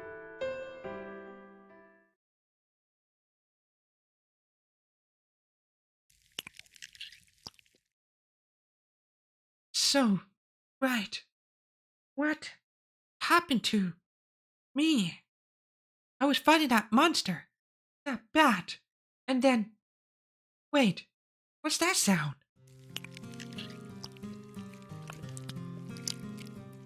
I knew it. Ape blood still tastes terrible. They eat too much meat. Their diet is much too imbalanced. Still, it might be better than before. I think there's more depth of flavor now. Maybe. Kamazat, what are you doing? I'm eating. Every soldier gets hungry and has to eat at some point. I grew thirsty for blood while I was fighting Chaldea. When I want something, I take it. So I returned to my home and quenched my thirst. I brought you with me out of habit. King Protea, Benny Emma, Eresh Kagal, they all smelled like the underworld. I enjoy taking them back here and using command spells on them to turn them into guardians. I was on a roll, so I chose you to be the fourth guardian, but forgot I'd already used up the command spells. Without them, I can't make my wish come true, so there was no point in bringing you here. You are useless, worthless, a complete waste of my time. So, I'm your prisoner now? Is that it? I took you on a whim. There was no greater purpose behind what I did. I see. So you let your whims lead you around by the nose. Is that why you rescued us from Tlaloc too? You had no reason to fight her. Back then, you had a nasty air about you, a wavelength at a pitch I hated hearing. You still have that air about you now. A nasty air, hmm? Only fools let their efforts go to waste. Kamazat is no fool. I'll see to it that bringing you here was worth my while. Answer my questions, Necromancer. How can you still remember them? Why did you take your own life after accomplishing your goal? How do you know about that? I'm quite certain I never told you about my life. I told you, I have good hearing. The Khan ruins aren't far from Chichen Itza. Ever since the wind carried your story to my ears, I've been half, no, a third mad. Answer me. You got your vengeance. The freedom it gave you should have been your life's reward. In spite of that, you robbed yourself of your life. You didn't even go to this paradise of yours. I can't understand it. Why would you review salvation after overcoming such hardship? What could have possibly worth throwing your life away? I was so focused on my plan to kill my retainers that I never had the chance to prepare for the journey to paradise. So... You're lying. You were a king with no foreign enemies. Once you killed the retainers, you would have had all the time you needed. You claim to have done it so you could torment them in the underworld for eternity. That's a lie too. The underworld itself would have seen to that for you even without your involvement. No, you never had any intention of going to paradise. Why is that? Answer me honestly. I'll know if you're lying. The only thing I don't understand is why you did what you did. All I can come up with is that you thought yourself a criminal. But that can't be right. Can it? Don't tell me that. Despite being perfectly just and holding absolute power, you thought you were the most despicable one of all? No response, huh? Then I was right. Ha! Hilarious! You proper human history kings are utterly hilarious! You spent your life seeking revenge, finally achieved it, then turn around and proved yourself a criminal worthy of judgment by condemning that very same part of you that sought revenge in the first place. What an impossibly foolish woman you are. Your will is as strong as the sun itself. You think you chose to fall upon the sword of your convictions rather than become a god. I understand now. I'm satisfied. Back to my boring meal then. Wait just a moment. It's not fair that I'm the only one whose past is being dredged up here. No, never mind fair. It's downright infuriating. So I'm going to ask you a question too. Understand? Fine, but keep it brief. You claim to be the king of the underworld, the true king of Mictlan even. So what do you think about Mictlan near the end of its life? Soon, the sun will reach critical mass and disappear. Are you going to disappear along with it? Only Mictlan will die when the sun goes out. I will never change. The dinos will accept their extinction, as they did before. But not me. I'll never go extinct. I can live off the heat of the land alone, even without the sun. That's how Khan grew for 100,000 years. The time it took us to go from simple mammals to humans. 100,000 years of history and dreams made this body. And for these past 6 million years, I've kept on surviving. My kingly authority is immortality. That's my only weapon. No matter what happens, that will never change. Whether the sun dies or ORT destroys the planet. So long as you just forget everything, the past will forever be unremarkable. In this way, the present continues forever, free of pain and sadness. Not even my shadow lasts beyond this moment. I knew it. You're... By forgetting everything, by never giving yourself a single thing, you... Are you satisfied now, necromancer? Try to leave this peak and I will kill you. Stay and I will spare you. I won't tie you down. I won't demand anything of you. You're free to do as you please. But, whatever you do, don't become an altar. That would be revolting. I have no desire to see a you that isn't you. That's awfully naive of you. It won't be long before my allies come for me. If you let me go free, you'll only be adding another name to your list of enemies. Don't be ridiculous. They're not coming here. Even if they were complete morons, they would have figured out that they don't have a prayer against me. No halfway decent warrior would dare to challenge King Kamazad's, especially not over a single servant. He'll be here.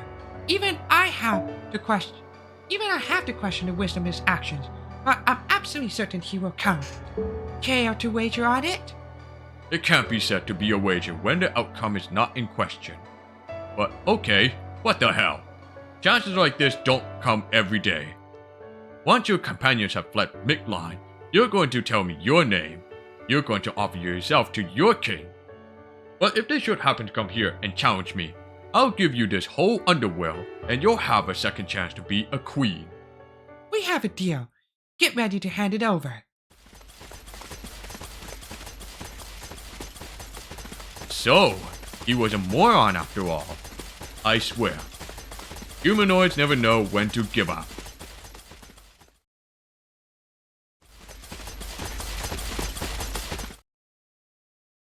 Nitocris. Even unyielding spirit can become irreverent when taken too far. Nothing is more pitiful than a hero without anyone to admonish them. Still, I welcome you. I'll slaughter you. I'll gladly take this chance to shower the peak of the fourth underworld with fresh blood. Priest of Chaldea, you and I have known each other for some time now. I'm going to enjoy cutting off your head and bathing in your blood. But once I have, that pleasure will be in the past and I'll forget all about it. That's a painful thought, so I'm going to take the opportunity to thank you now, while I have the chance. David is an infinity mirror. The more fighters you throw at him, the more shadows he'll call upon in response. Get all that? Then let the feast begin! Bring the hero's blood to his altar. Lead the followers of humanity to their graves. For now is the time to kill our proper human history neighbors.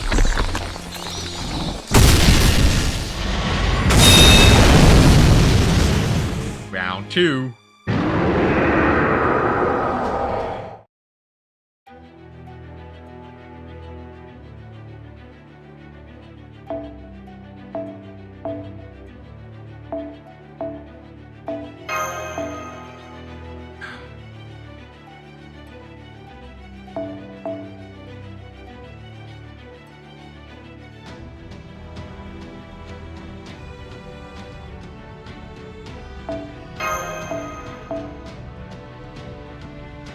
What the? Oh. Yeah.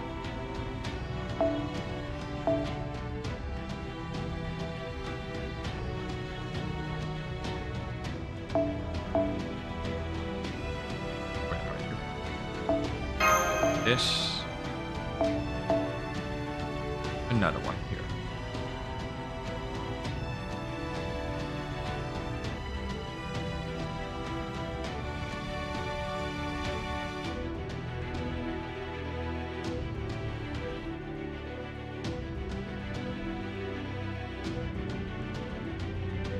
Where's their good stars?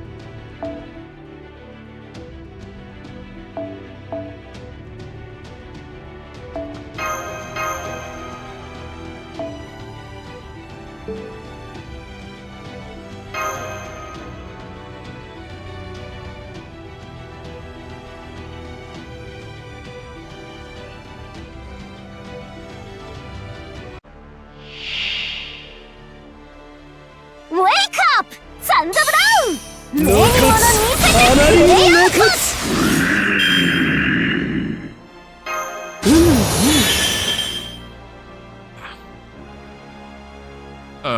Yeah, I'm going for it. かわいい愚形哀れなほど愚形 Damn it! Fucking god, dude. I missed the chance.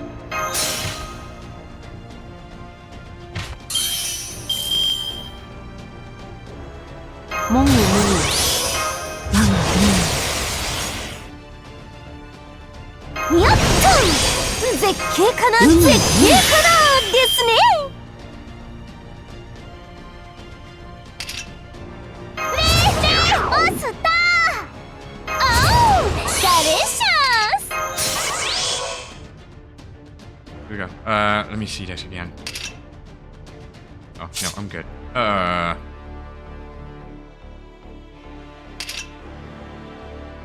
やった絶景かな絶景かなですねはーい Wait a minute. 待ってまし露骨あまりにも露骨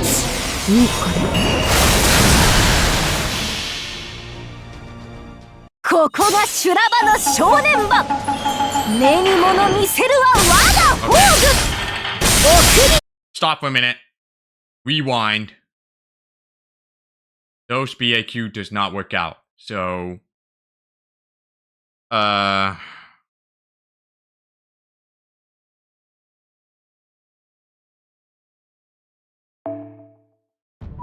that MP resistance. Fuck that.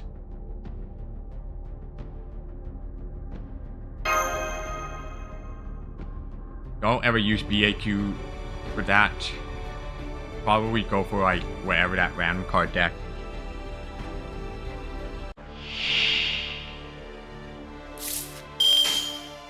Reload. O Kuniザショータイム。心得ました。バキョンバキョン。 Good. 観難真空を乗り越えてお待たせしました。どんでん返し一発逆転。いつも荒波空気。いざいざいざ。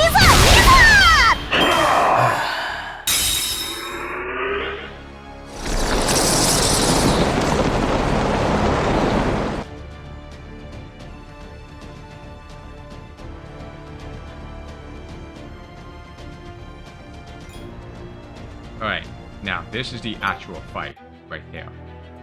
Let me check on the thing here. Oh my shit. やあ、いらっしゃいだね、マスターくん。 I think I'm gonna have to hit this one now. Nah, I'm just gonna save it later. Shit. Alright, here goes.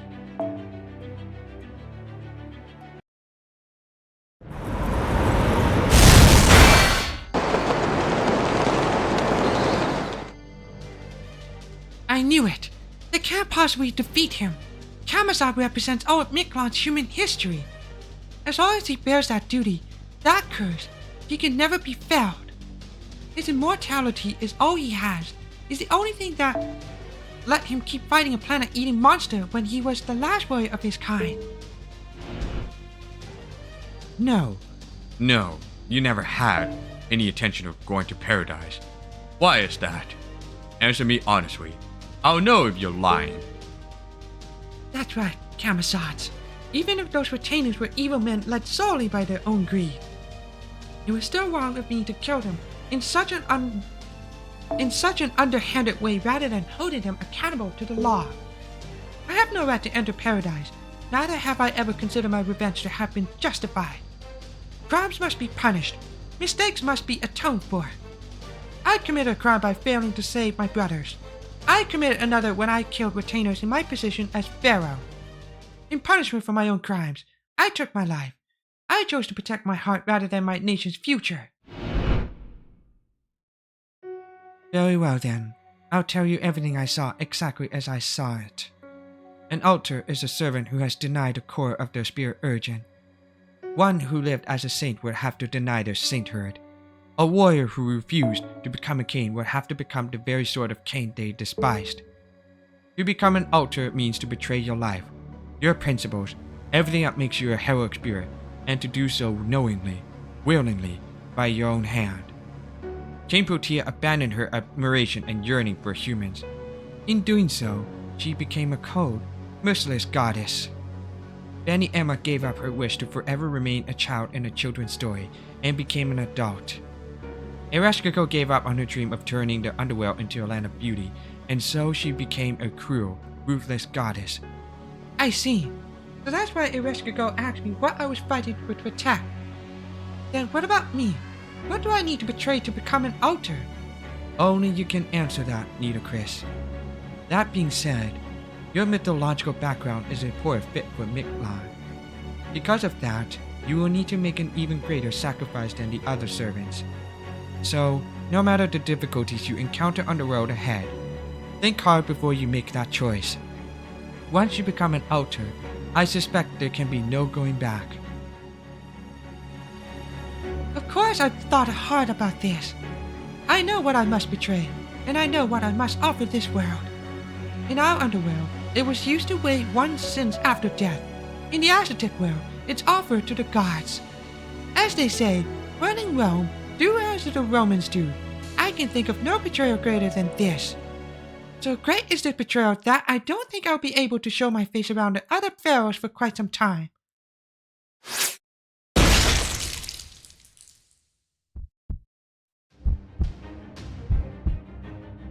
Stop! Stop! Don't do it! I told you I don't want to see that. Did you forget what I said? Your heart, your dignity, isn't meant to be offered to another. What you have there is meant to be offered only to yourself. It's the mark of your pride. You sad, sad woman. Don't let yourself become an offering to the God of all things. Don't live your life for others. Don't burn your life away any more than you already have. Now I understand. The whim that led you to rescue me. You've survived all this time by forgetting everything, by giving yourself nothing. Though you long wished to take your own life, you've held yourself back by refusing to remember the past at any cost. You've sentenced yourself to the eternal punishment of being unable to die, all to preserve a humanity that no longer exists. What a fool you are, woman. King Kamasat has no such feelings. I only do what I do because the act of forgetting is a pain in the ass. All that matters is for me to keep existing. Every last one of Khan's people willingly gave their lives to make this kingly body. I can't regret even the tiniest thing from my battles. Then I, too, shall make a sacrifice. Now that I am dead, I have no need for a heart to weigh my sins. Anubis, I implore you to pass judgment on my soul. From this moment, I am no longer the incarnation of the Sky God. Now and forevermore, I shall be the manifestation of the God of the underworld, avatar of vengeance and divine punishment. Neferu Swen Anubis, the altar of Queen Nitocris.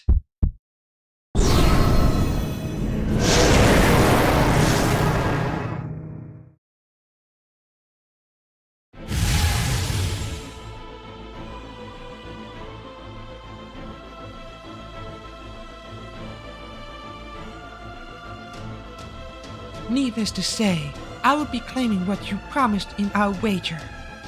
Per our contract, this Fort Underworld now belongs to me to do what as I wish. And so, I shall decree a new rule. In this underworld, all manner of forgetting is forever forbidden. Now, let us fight, Bat King, immortal ruler who has fled this punishment for 6 million years. As your atonement, I shall grant you a fitting end.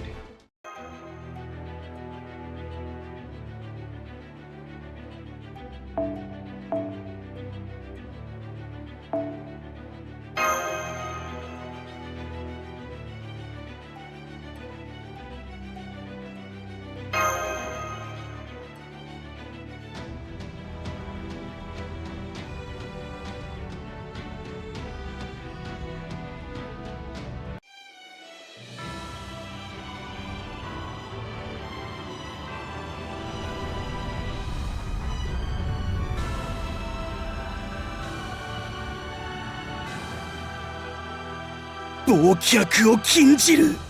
忘れることを許さぬだと。一点、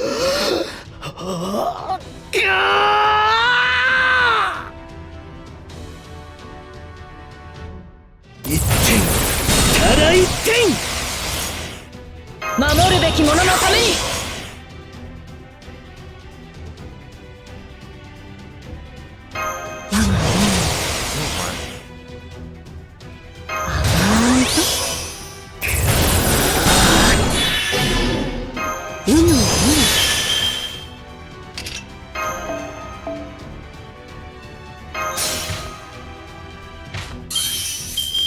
ベル高らかになれ。ベルトリンクアンプル残念十分。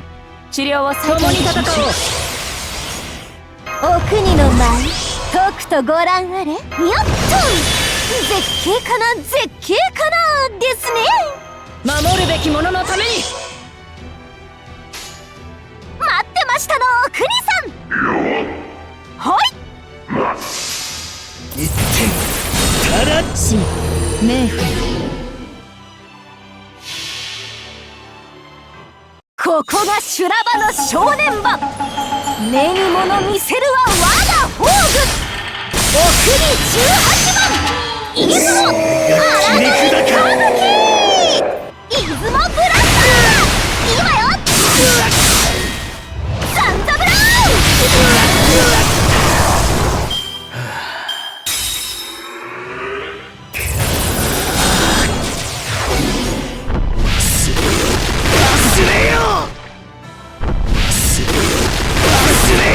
注射を嫌がる悪い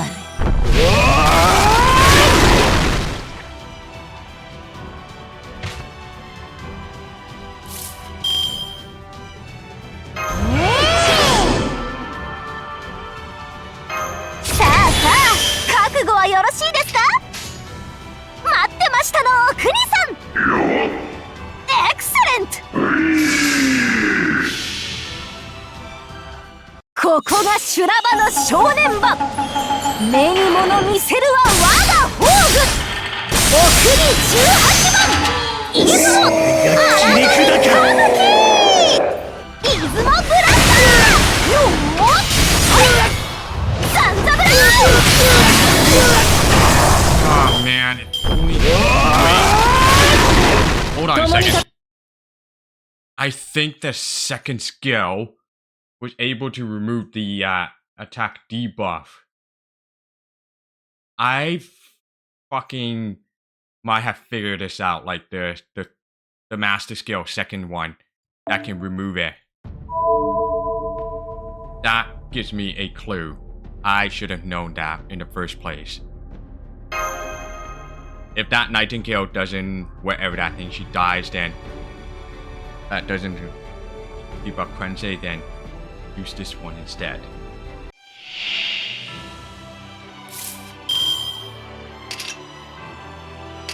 Yep.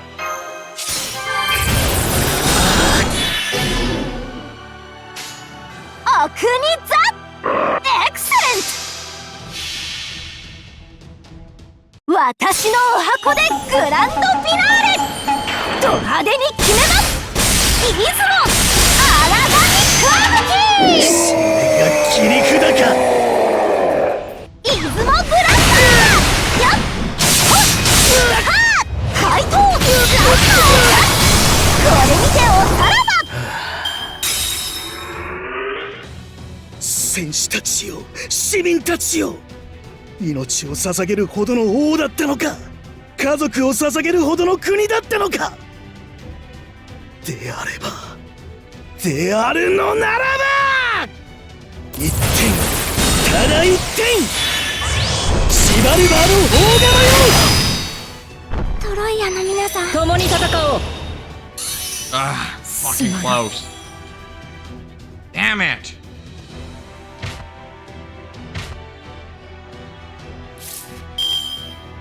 This is my faith.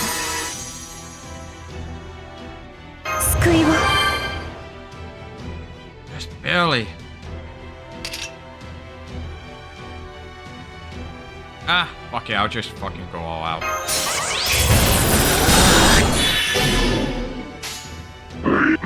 Hoi! Izumo Blaster! Tsuremo Ippoku! Yo! Well, Sansa Blow!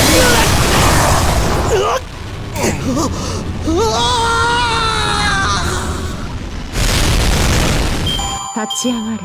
まだ早い。ここで終わることは許さんぞ。Oh my god. Oh man.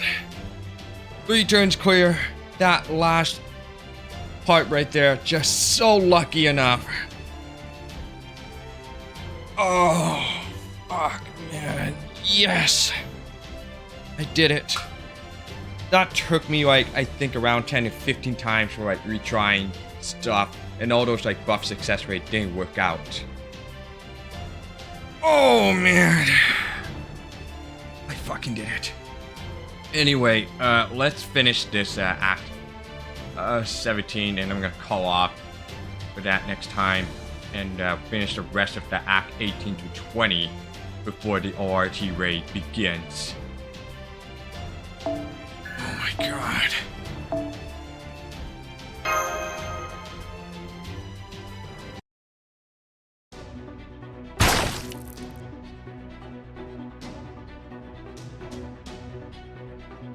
I win, Kamazat, you fucker.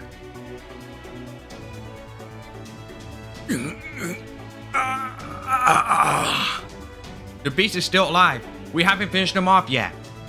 We need to do it now, or we're all done for. Self-Frost. I know.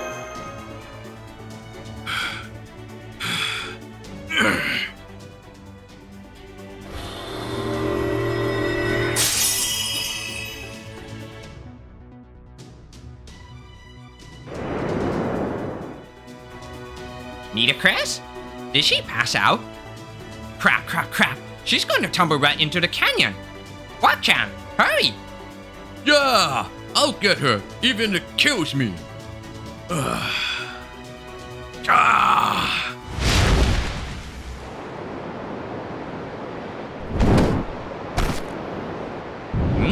You save her? Did Kamazats just catch Nudicrus and fall with her? It almost looked as though... It looked like he was protecting her.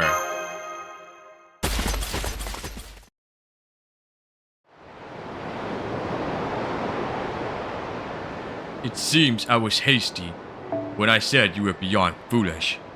Now I can't reprimand you for being more of a fool than I thought. I can't believe you tore out your own heart. Even I wouldn't try something like that. I'm frightened of pain.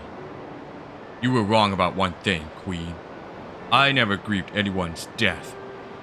Back when my Marian subjects were facing extinction, there were tears of mourning, tears of joy, lamentations, trances. Parents and children alike threw themselves into the kiln, wailing that they didn't want to let me die. Warriors threw themselves into the kiln with a smile, asking me to save them. As a limbless mass at the bottom of that kiln, I saw such things again and again, without end, but my mind remained calm. Oh, another death. That was the extent of my reaction. To me, their deaths were part of their lives. Even when they offered up their lives right in front of me, it may as well have been an ordinary scene from our everyday lives as far as I was concerned. It was always like that for me, be it a parent, a spouse, or a friend. No matter who died, I never felt grief. Ironically, stories of fictional people never fail to make me weep. But in the world itself, I never felt that I had no sin no matter who or how many died. I'm utterly numb to death. Mine, and others. That's why I became king. But even then, I would wonder to myself about how I could cry like everyone else, like a normal human. How strange. Even I don't know why I'm so concerned about a single woman's well-being. But I must admit, it's good to be able to remember. I see the past before me, the memories I lost as I came back to life over and over, all in such beautiful detail. Now I see.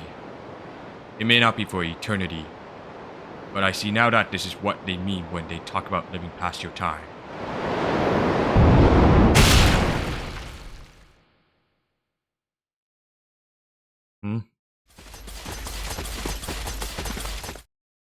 This is the place. I just hope she came to while she was falling.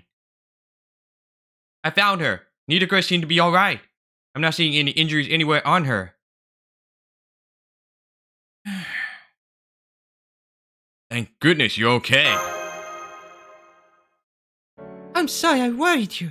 I blacked out and began to fall after I ran out of magical energy. But I woke up before I hit the ground and managed to land safely. I must thank Osiris for his protection once again.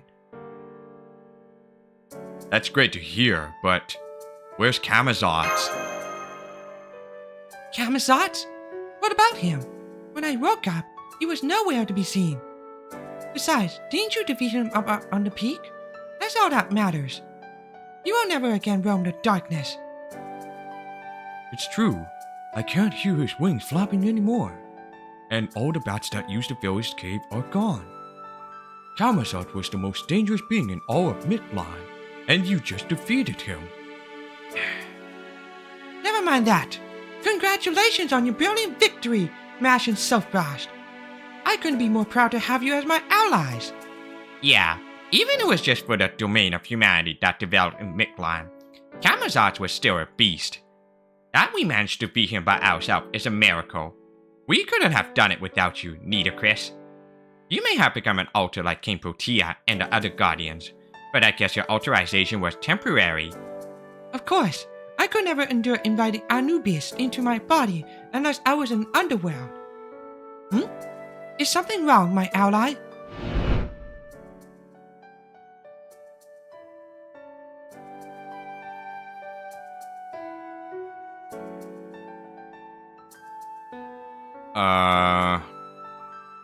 Honestly, I wish she hadn't done that, but I can't tell her that. No, everything's fine. Thanks, Nitocris.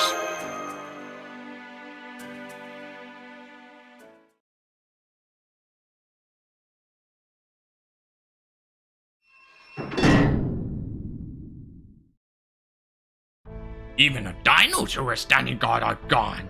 I suppose all those incompetent fools died off.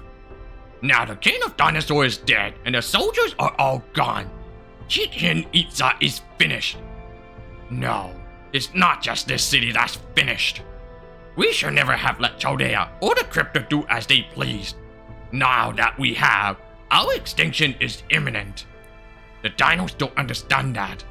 No, that's not right. They understood fine and still refused to stop them. Their overwhelming strength left them with no desire to live and no sense of danger. No matter how long they lived, that was never going to change. They never even thought to compare themselves to others. Of course they would never develop beyond this point. I'm the only short-lived dinos around. And so I am the only one who understands the dread of watching the steady progress of time marching on. Well, no matter. Criticizing my fellow dinos now won't help anything. What's important is that I survive and change how things are done around here. These colleagues promised me a seat in Mexico City. Apparently, even Ozenlome needs priest. Fine then, if I have to use those damn apes to be the only dinos to survive, then that's exactly what I'll do.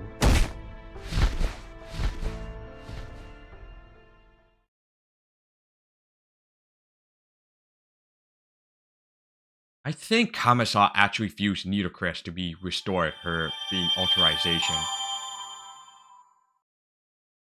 think that's what I know after reviewing the truth about it.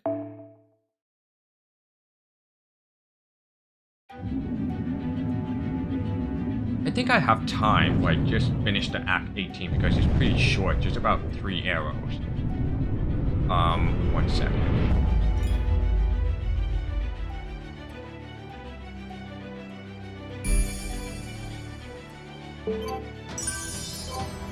Alakmur.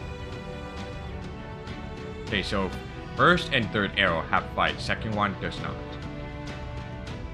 Okay, got it. Oh shit.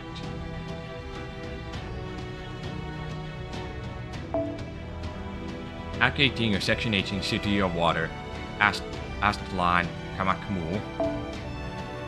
Oh shit.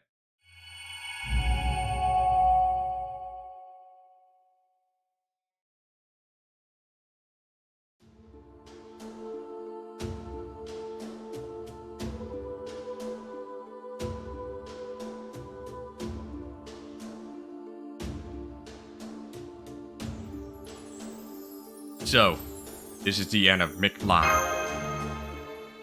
I see the remains of an enormous temple and an even more massive tree behind it. It would seem to be the Tree of Emptiness, but yeah, it's literally empty right now. It's clearly dead, just like the one in the British Lostbelt. And yet, Mictlan is still obviously functioning as a Lostbelt. In Britain's case, Morgan remade it from scratch into a lost world, so it was able to escape its Tree of Emptiness. But that's not the case for Mictlan. According to Squeak, it's been a Lostbelt for its entire existence, all the way up to now in 2019. And that must mean there's something other than the Tree of Emptiness keeping it around. Yeah, once we get to the roots of the Tree of Emptiness, Everything should be clear. But first, gotta make a regular check-in. Would you call the Stormboarder, MASH? Understood. Opening your line now. Stormboarder here. Is this the Underworld Pilgrimage team? I am glad you are all okay. We confirmed your arrival at the 9th Stratum via your ID signals. Unfortunately, the video feed is not as nice. We are getting a ton of static from the 9th Stratum. The cosmic ray concentration is well above safe levels for humans. I remember you telling us that Master Silkross is wearing a special protective sheet. But please be careful to ensure it does not get torn. No worries there. The dinos made this sheet. It's way stronger than anything Chaldea could make. Anyway, how's the Stormboarder coming along, Scion? Is it going to be operational soon? Oh, yes. It has been 14 hours since all of you left Chichen Itza. 4 hours ago, we successfully restarted the engines, just as we planned. At the moment, we are working on charging our emergency power reserves, enhancing the border's armor plating, and generating all manner of weaponry. We expect it to be another 4 hours or so until we are satisfied with everything. Wow, that's 2 hours sooner than we planned for. Nice. You all must be working super hard right now. What about Kadok's team? We lost contact with Kadok's strike team 4 hours ago. The good news is that the shadow border signal is still strong, meaning the most likely explanation is that they are simply unable to contact us as a result of some unforeseen difficulty. Then are David and Tezcatlipoca making their way here right now? That is highly probable, yes. Alternatively, they may have already passed you during the 4 hours you spent making your way through the 4th Underworld. You have two choices. You can choose to wait for Kadok's team to arrive, or you can move on without them. You are your team's leader, Silkross. Since we are unable to reach Gordov at the moment, the decision is yours to make. What would you do? We don't have to wait for them here. We can still render this inside. Yeah. Right now, moving forward is our only real option. Scion, we're going to head to what it looks. Scion, we're going to head to what looks like a temple built near the foot of the Tree of Emptiness. Could you ask Kadok's team to render this with us inside once they get here? Roger that. In the meantime, we will continue to prepare the border for takeoff. Good luck with your expedition. So we're not gonna wait for Kadok's gang to get here? Right. Since the shadow border is still intact, I'm going to trust that everyone is okay. So we should focus on our mission of reaching ORT before Daybit and cutting down the Tree of Emptiness. Even if that means we'll be erasing Mictlan itself as a result. Aw, don't worry about that. Didn't the other dinos already tell you? The end of the world isn't anyone's fault. Think about it like the wind pushing a rod over. If you say the wind's in the wrong, that means treating everything nature's done up to that point as bad. If you say the rod's in the wrong, that means ignoring all the work they did to stay upright until now. And if someone were to push the wind aside so they could run up and kick the rod away, well, I wouldn't know why they were doing something like that, but I'd be impressed at them pulling off something pretty big. Would that really be that big? Well, think about it. Most living beings only deal with other beings that are about the same size as them, right? At most, maybe they'll go up against something that's 2 or 3 times their size. But if you're challenging the whole world, well, that means you're dealing with something way beyond any one person. So I think if someone's gonna do that, there's gotta be a bunch of other people who'd be willing to take their place cheering them on. The only thing I think that can kill the world is the world itself. The only way to break the world is if the world itself is on your side. And then there's the question of what exactly will carry that plan out. I don't really think you can break the world without good reason, allies, and destiny. So if the world itself is on your side, Only then can the world be broken, That gets to the world's own innate counterforce. Though I think what Wakchan is talking about is much more good-natured than that. Why don't we walk and talk? The temple is still a ways away. By the way, how are you feeling, Nitocris?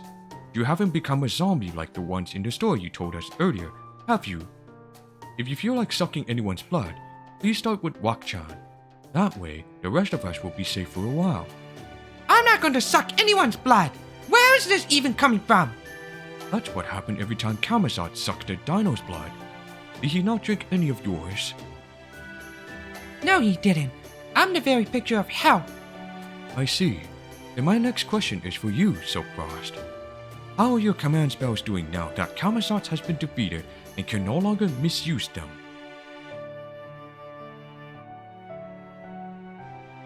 Unfortunately, it doesn't look like anything's changed. And you'll probably have to settle things with the guy who stole. I mean, the guy you traded them to? But why are you asking about this in the first place, Tapu?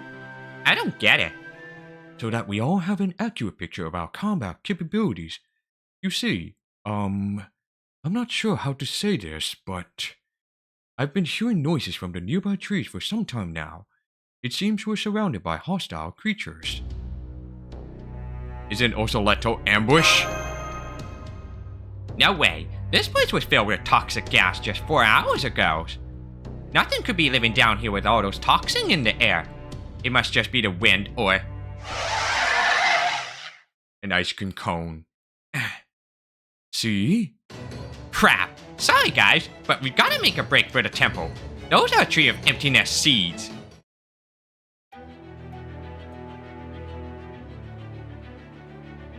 Alright, got time to reign alter ego team. Well, not team, but alter ego AoE. Gotta be careful with that.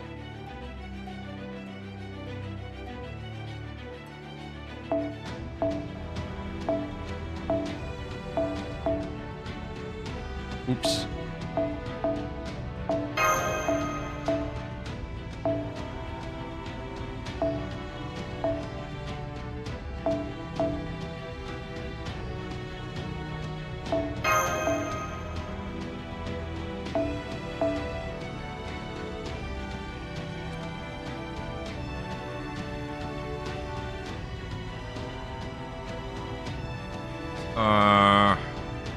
Oh, right.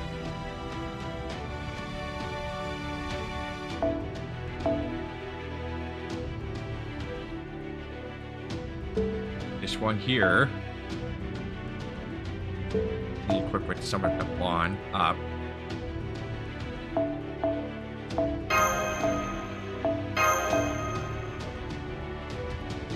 Who will be the last one to get that?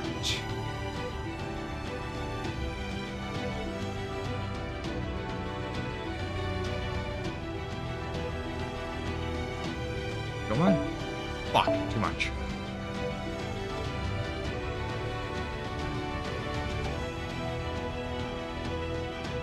This one, I guess.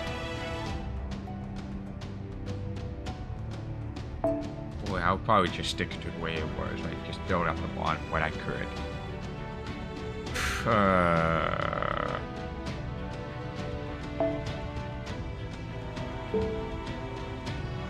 Ubika? Yeah, I'll go with that one. And it's too much.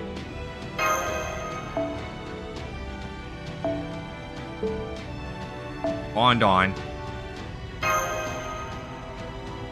Teapot, let's just say.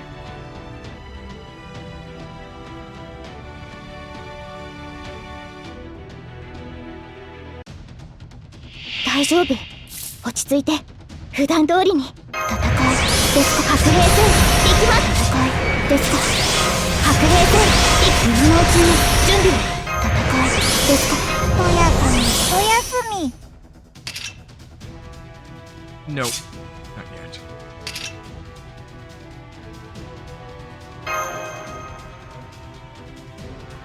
やるぞ。ひどいことにもっと起こす気。やります。やります。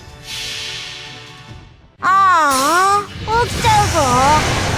地を巡るは鏡のまがとし、大祖へアウェイクン。 It's gonna take forever.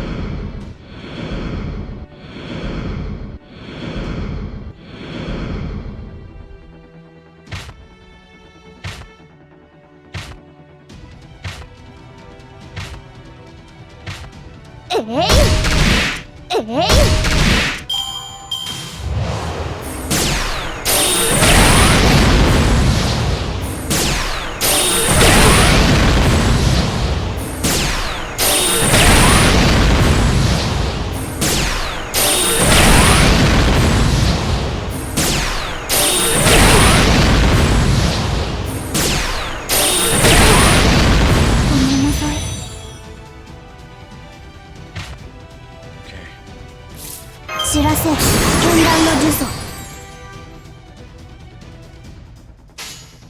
ひどいことになるよ。我が輩が。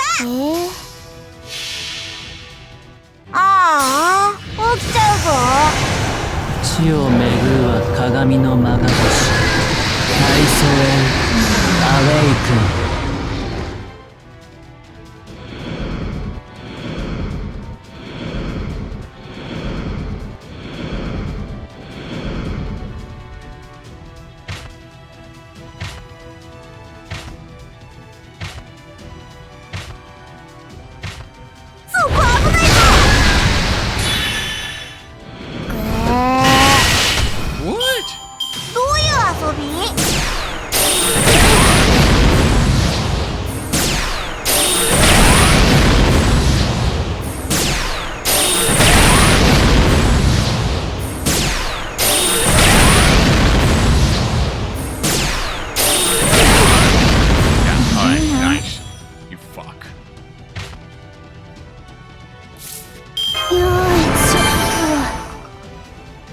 目がつまんでました。勝利をここに。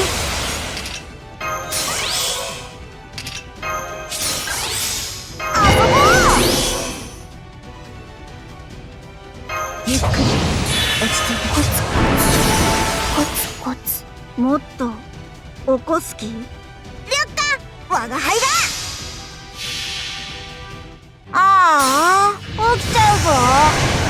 地を巡るは鏡のまが星。大祖へアウェイクン。Boom shakalaka. 楽しかった。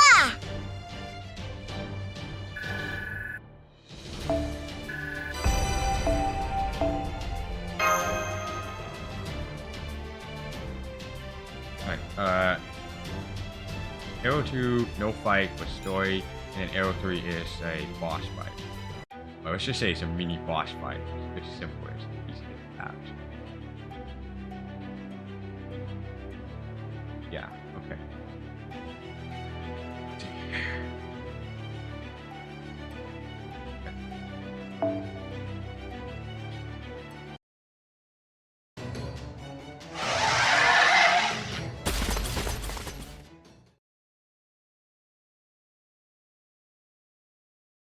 I think we got away. So it would seem. Do they recognize this temple as sacred ground or something? Beats me. I can't even tell if those things are intelligent or not. It may not be intelligence so much as ecology. Some sort of animalistic instinct that causes them to band together, protect their territory when they sense danger. That reminds me of the story of the man who ran away from a pit of snakes, only to end up in the nest of scorpions. On a different note, is it just me, or is it rather hot in here? I know the temperatures in Mictlan are generally hot, but it's almost like the air itself has become pure heat. It's not just you. The heat coming from below is intense. Yeah, no regular humans could survive in this environment without a mystic code to regulate their body temperature.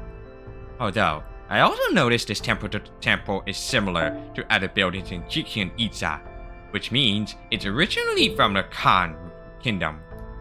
And that means that at some point, humans were able to live here. Do you know anything about that, Tapu? I can only tell you that I've heard the name Kalakmul passed down in a few oral traditions. Based on all the information we've gathered so far, Kalakmul would seem to be where Mictlan's humans originated. They later migrated to the upper strata and eventually founded the prosperous human kingdom of Khan. Oh, they moved up cause it was too hot for them to keep living down here? No, it doesn't seem so. In fact, it seems this heat was instrumental to Khan's creation. You see, These patterns on the wall there tell their story. I believe you could call this a mural. Looking at the first mural, it seems Khan used this geothermal heat to advance their society. Ah, yes, I see. Fascinating. It makes me wish we could stay here indefinitely. That's not an option, Tapu. Time is of the essence. Not to mention there's no telling when those things might come in here. I understand, but there's still a lot to be learned from this mural. It seems that as long as we read it in the correct order, it will lead us to the heart of the temple. Nahui Loyan. That's what it seems to be called in the Khan language. You can make out that much from these scribbles? Tapus. No, all dinos' brains are as powerful as supercomputers. Decrypting something like this is no problem for them. Nahui Loyan. In Aztec mythology, that was the name of the Mictlan underworld's lowest layer. It was a world of peace and regression shrouded in thick fog. The dead people who managed to make their way here from the first layer would have their souls purified and be released from their suffering. That is why it was also known as the true Mictlan. So this was the underworld's finish line. When we saw OIT's corpse in Mictlan, it wasn't inside a building like this. So it must be even further down, in Nahui Loyan. Would you show us the way, Tapu? Of course, my whole purpose on this trip has been to be your guide. Since it seems this is my final task, I will do my very best to ensure you all arrive at your destination.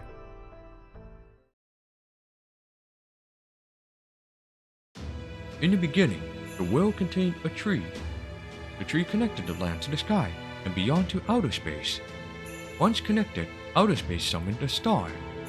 This star was shattered to pieces and the world set ablaze. The visitor who escaped the planet, the Mala, or Greenery, set about rebuilding this world. This brought about an age of gentle reptiles with neither predators nor foreign enemies. This age of reptiles lasted for 100 million years until the second star was summoned, a terminus star. The Mala went on to create a world underground and became a miniature sun. This was how Mictlan began. This all lines up with what Squeak told us. The Mala was a fibrous life form which came here 300 million years ago from another planet. They fused with the surface's flora and used that network to stabilize the continent into one huge supercontinent. Dinosaur-like flourished on this supercontinent for almost 100 million years.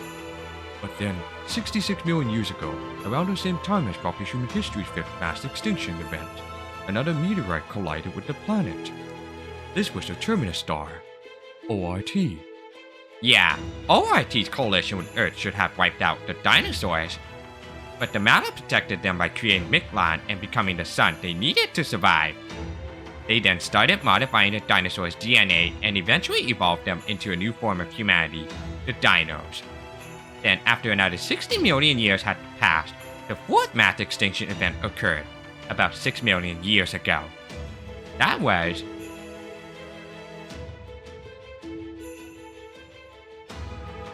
when ORT began functioning again after being shut down. ORT went on to destroy the sun, nearly dividing Mictlan to ruin. But then the dinos and the Khan, every living being here, banded together to cast ORT down to the very bottom of Mictlan. Yeah, that's what Squeak said. But... Senpai, is there something strange about the mural? You've been looking at it very intently. Oh, this order of events is the opposite of what we thought. In this mural, ORT doesn't emerge until after the sun has gone dark. But then, that would mean, Yes, Squeak misinterpreted these events. ORT didn't destroy the sun. It went out before that. what do you mean it went out? Did the priest mess up or something? No, it was just the sun's time. Not even beings as advanced as the Mala were able to create a sun capable of perpetual operation. It stopped running after 60 million years, leaving Mictlan covered in darkness. We dinos can't function without sunlight, so we went into hibernation for the next 100,000 years. During that time, when the dinos were no longer Mictlan's dominant species, the human nation of Khan flourished in our place. They never received the Malus protection. From the moment of their conception, the sun had forsaken them. That's why they built their civilization around geothermal heat. Kamazotz was a king of darkness from the very beginning. Only Mictlan will die when the sun goes out. I will never change. The dinos will accept their extinction, as they did before. But not me. I'll never go extinct. I can live off the heat of the land alone, even without the sun. Hold on. Does that mean the dinos, the Mala, didn't do anything to help defeat OIT then? That's the only ones who could fight to protect Mictlan when it lost its sun were the people of Khan. No, Kamazotz alone? Since the sun has gone out, yes, that must have been the case. Humans mustered all their might to shut ORT down, and the sun returned to Mictlan once again. By the time the dinos had woken up, the kingdom of Khan was gone.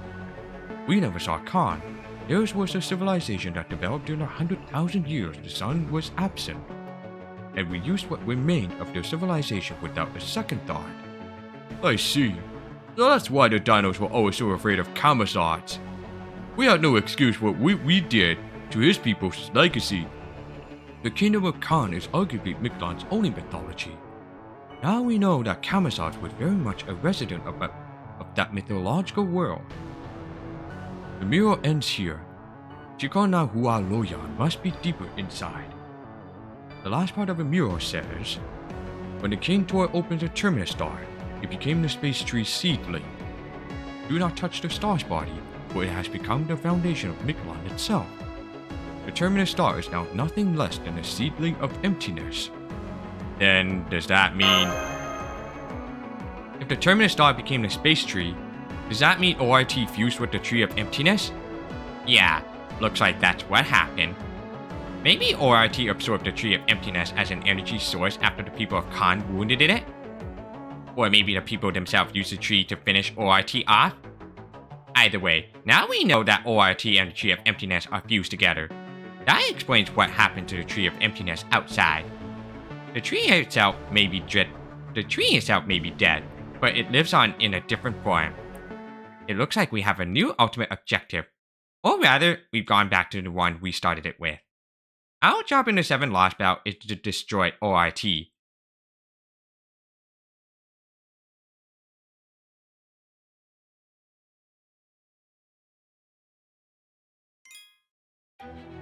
Alright, let's see. The mini boss fight right there.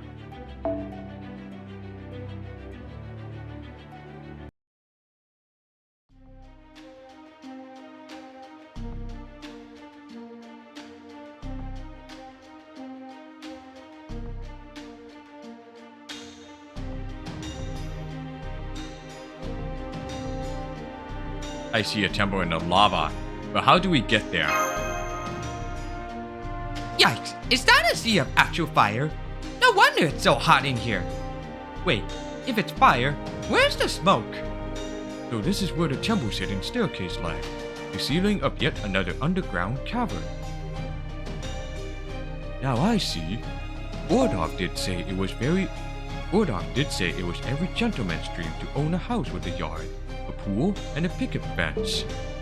I'm guessing residences like this are fairly common in proper human history then. Don't be ridiculous. Even in the age of gods, nobody would build a domicile as absurd as this. Just what do you think proper human history is, Tapu? Also, for the record, trying to swim across a sea of lava is absolutely out of the question. That goes for you too, Mash. I'll be sure to let Kiyohime know. More importantly, if the very bottom of Mictlan is made up of flowing lava, does that mean the 9th stratum we saw earlier is as far as the Malus power reaches, and from this area onward it's Earth's natural geological formation? Yeah, this has got to be the mantle. It's probably not as solid as the mantle would usually be because there's something beneath that pyramid-shaped temple. Mash, can you use Shiba to scan the structural composition of this area? Done. There's 100 meters between the ceiling we're on now and that temple at the base. There also appears to be another cavern 200 meters in diameter below the temple. Though it goes down even farther than we thought. Maybe it's in an elevator? Yes, that's right, Master. According to Sheba, that temple is a shaft that leads farther down. The space at the bottom is most likely Mictlan's endpoint, where we'll find the Tree of Emptiness roots. So if you gotta keep going down, huh, then? The walls are pretty scraggy, so you guys might be able to get down using those footholds, but... It's okay, Wat-chan. You can just wait here. Those footholds were obviously built for humans anyway. They'd crumble under your weight, but don't worry, we'll be right back. I should be able to come along. I'm not too heavy and I can glide if I need to. Okay then, Wat-chan, you can stay here and watch our things while the rest of us head down. We'll use the footholds in the walls to climb down to that bridge, and cross it to reach the temple. Peter Chris, is something bothering you? Oh no, I just heard the sound of running water. We may be done for if we lose our footing, but there's no time to waste. We'll just have to make our way down as quickly and carefully as possible.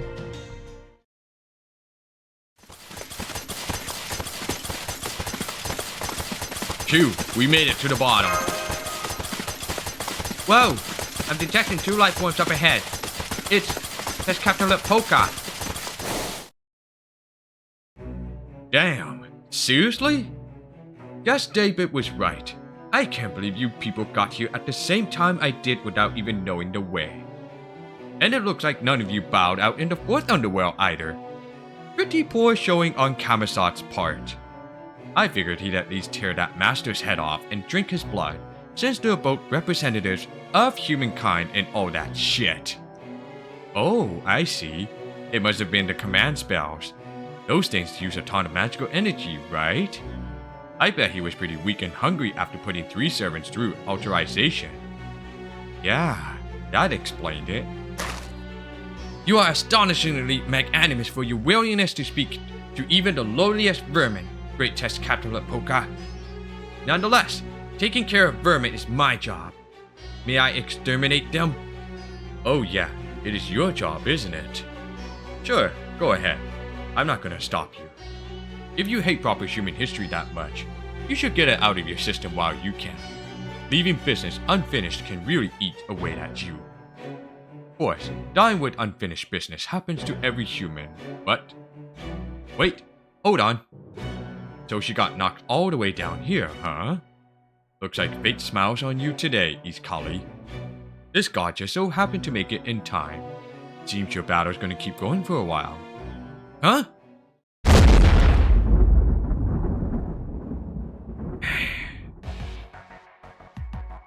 Tlaloc! Tlaloc! You're right! She sure is. She was in pretty bad shape after Kamisat sucked some of her blood, but she was able to heal her injuries here. This is where she was summoned. In proper human history, it's known as Atzlan, the land of beginnings. Why don't you show them who you really are already, Hummingbird? You're not going to be able to defeat them while you're hiding your true name. Forget your godly duties. You never took them seriously anyway. You've always been stronger when you were fighting for humans, right? For humans? Gods exist to rule over humans. Why would Tlaloc ever fight for it? Does Captain Polka? What? No more brother? That's a shame. But I guess I got no one to blame but myself. I'm taking Iskali to the coffin. You stay here and kill them. After that, do whatever you like. Disappear, go back to Mexico City. Go nuts. Let's go, Iskali.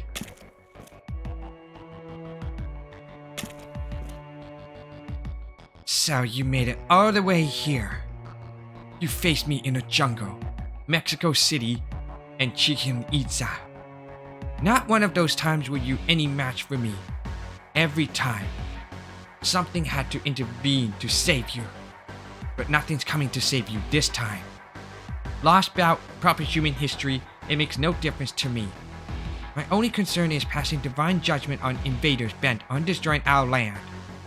As both Tlaloc, the god of rain, and Huitzilopochtli, the god of war, I will execute your divine punishments. Oh no, she's not bluffing. And given her affinity for this place, she's stronger now than she's ever been. That defensive concept she's got flowing throughout her Spirit Urchin is no joke. Kamisar might have had the edge offensively, but she's clearly the best when it comes to defense. I don't think we'll be able to fight our way past her. We'll have to figure out some way to go around. No, we don't have time for that. She's far too vicious to let us escape anyway. I'll deal with her. It's time I avenge my humiliation. I'm counting on you to handle things from here, Da Vinci. Mash, I'm sorry to step out before you. And Sophraj, I must thank you for making the right choice. That you thanked me back then is proof you're a truly first-rate summoner. You Chris? Do not fear. I'm about to show you the power that let me rule a great nation. The power of a pharaoh! Oh, it's you. The queen who failed to defend her precious ship not just once, but twice. I'm tired of fighting you. Your spirits are useless on me, and you know that by now. Luckily for you, I'm every bit as magnanimous as I look, so I'm willing to spare at least one servant. You? Magnanimous? Ha! You're every bit as tyrannical as you are miserable and greedy. Jealousy was the only reason you wanted to destroy the Storm Border. You were desperate to destroy it because you saw that it was both more beautiful and useful than you, and you just couldn't stand that, could you? You relentlessly criticize and rank anyone who defies you, or who you know is better than you. You're petty, small-minded, thing who can't stand to see anyone or anything that might surpass you. Isn't that right, Tlaloc? I see people who claim to be incarnation of gods are every bit as arrogant as you expect of one claiming that title. Resorting to insult just because you can't possibly defeat a divine spirit like me, huh? Where's all that queenly pride now? Oh, you are funny. Come now. You're not a divine spirit. We both know that.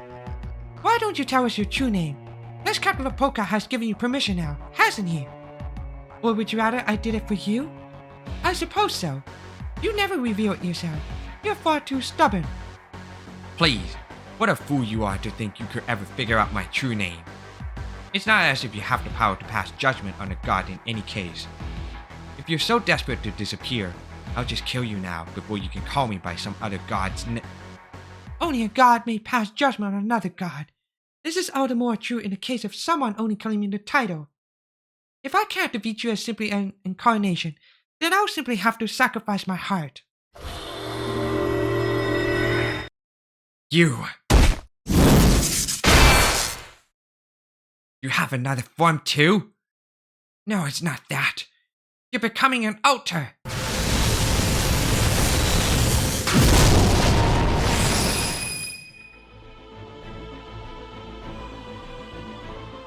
Trying to deceive me. Such insolence.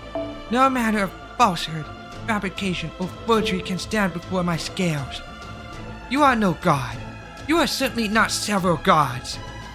You shed blood not for godly laws or humanity, but solely for those who live in your city. It is clear that your true name is Mictlan, or the Lake of the Moon. No, in that form. Perhaps I should call you Tenochtitlan. The most prosperous floating city is Mesoamerica, and one which worship the gods Tlaloc and Huitzilopochtli. What? You really are an idiot, aren't you? How could a city become a heroic spirit? Shiba Spirit Urgent observation has stabilized. I should be able to add her to the Spirit Urgent graph, no problem now. You bitch! What kind of servant blurts out another heroic spirit's true name on a wild guess? Insolent whelp. My golden eyes see through all. Here in my underworld, gambits like yours are forbidden. Come, show us your true form. Do it, and then I will crush you. Why, you think you're so great just cause you're an altar now? Fine, you want my true form? You got it.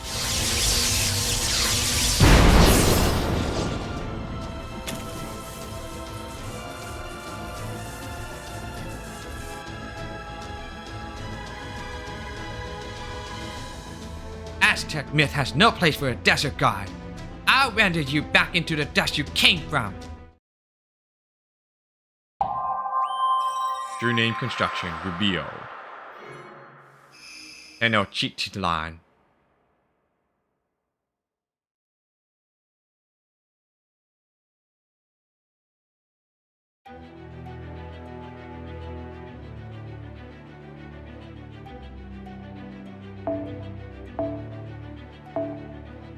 Alright, back in line. I'm not going to do a solo fight, I just want to get this over with.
Karuena 熱を帯びなさい。早炊きですよ。カルエナ声ですと無能気に白兵戦行きます。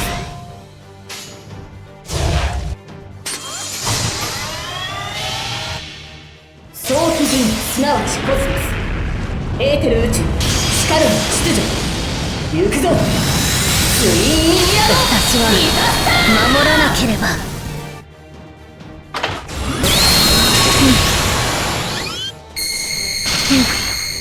真の姿を見せましょう。 That should be enough. 部族の誇りを見せよ。祭儀を執り行うトラロック。判断せよ我が名。 Wasted. Haha. 華麗であれを見る。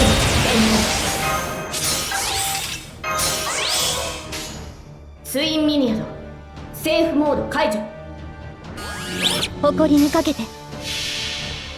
早期人すなわちコスモスエーテル宇宙しかるの秩序行くぞツインヤド私は守らなければ。ふん当然とはいえ嬉しいものですね。皆さんのおかげです。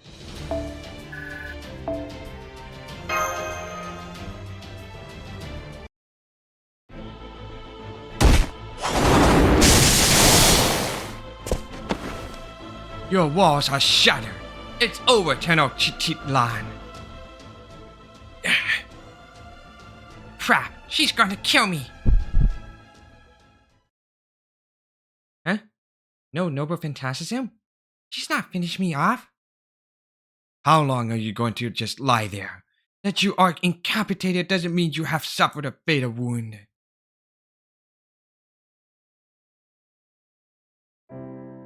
What's going on? Aren't you going to tear out my heart?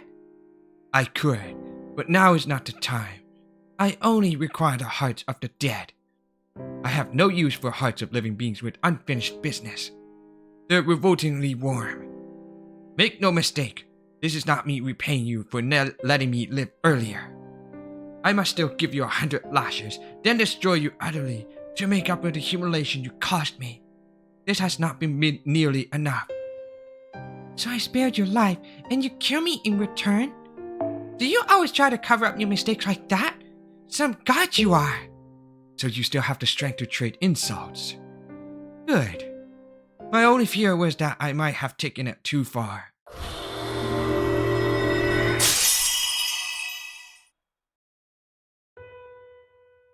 No. Neither, Chris? You should be more careful, my ally. Have you forgotten how barbaric that Mesoamerican heroic spirit is? Just because we won doesn't mean she won't use the last of her strength to attack you, so you'll just have to see me off from where you stand. I said my goodbyes earlier. Do you recall? This is as far as I go. My apologies for leaving without asking. Then again, perhaps I should say I'm impressed I lasted this long. I pulled out my own heart and used it as fuel for my authorization. Of course, I'm going to disappear. The truth is, I died back in the 4th Underworld. Authorization is a form of rebirth that can only be done in the Underworld. This is just what happens when you attempt it elsewhere. I regret nothing, but it's a shame that I'm going to vanish for good. I doubt Pharaoh Nitocris will ever be summoned to Chaldea again. We don't know that.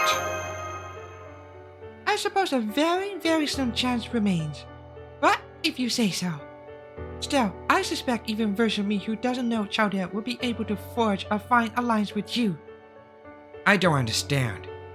Why would you sacrifice so much for so little? You could have killed me easily, but you didn't. Why? This is beyond humiliating. Please, just put me out of my misery. Even I don't know what I was thinking. I can't believe I felt a sense of kinship with someone as morbid, stubborn, and as dreary as you. Kinship? You felt kinship? With me? I did. We were both so preoccupied with our positions that we ended up hiding what we really wanted to do. As you said, I am a queen who fought for her own revenge. I came up with an underhanded trap to execute retainers who had far more power than I did.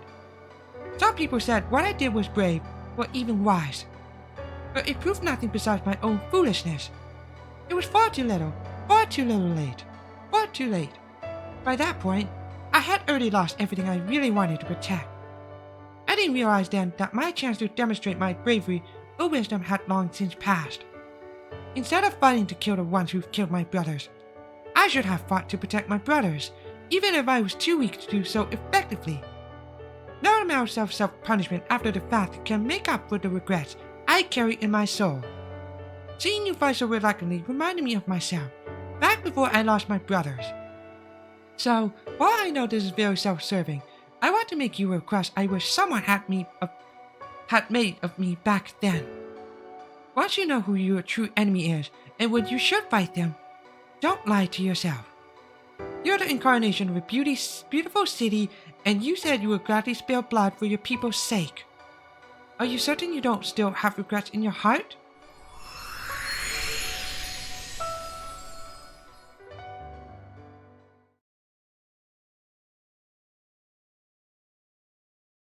Nidika's Spear Urchin is gone. I'm guessing her entry in the Border Spear Urchin graph is also probably...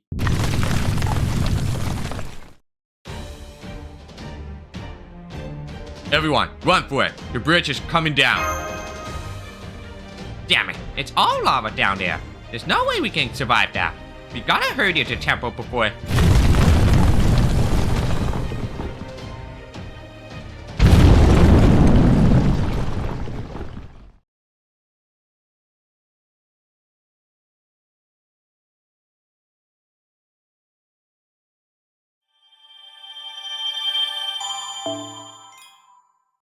Okay. Alright, I'm gonna put on hold for now. It is like 11:30 p.m. on my standard time, which is Pacific. I'm gonna continue on tomorrow, going from Act 19 and 20, and then before the ORT raid is gonna be on my own. So hope you guys will be there. Watch me just suffer for this crap. All that yada yada crap and strategies things. So anyway, thanks for coming by. We'll continue on for the Lostbelt 7 Nahui Mictlan. So I'll see you guys in the next part of the live stream. So peace out and have a good night.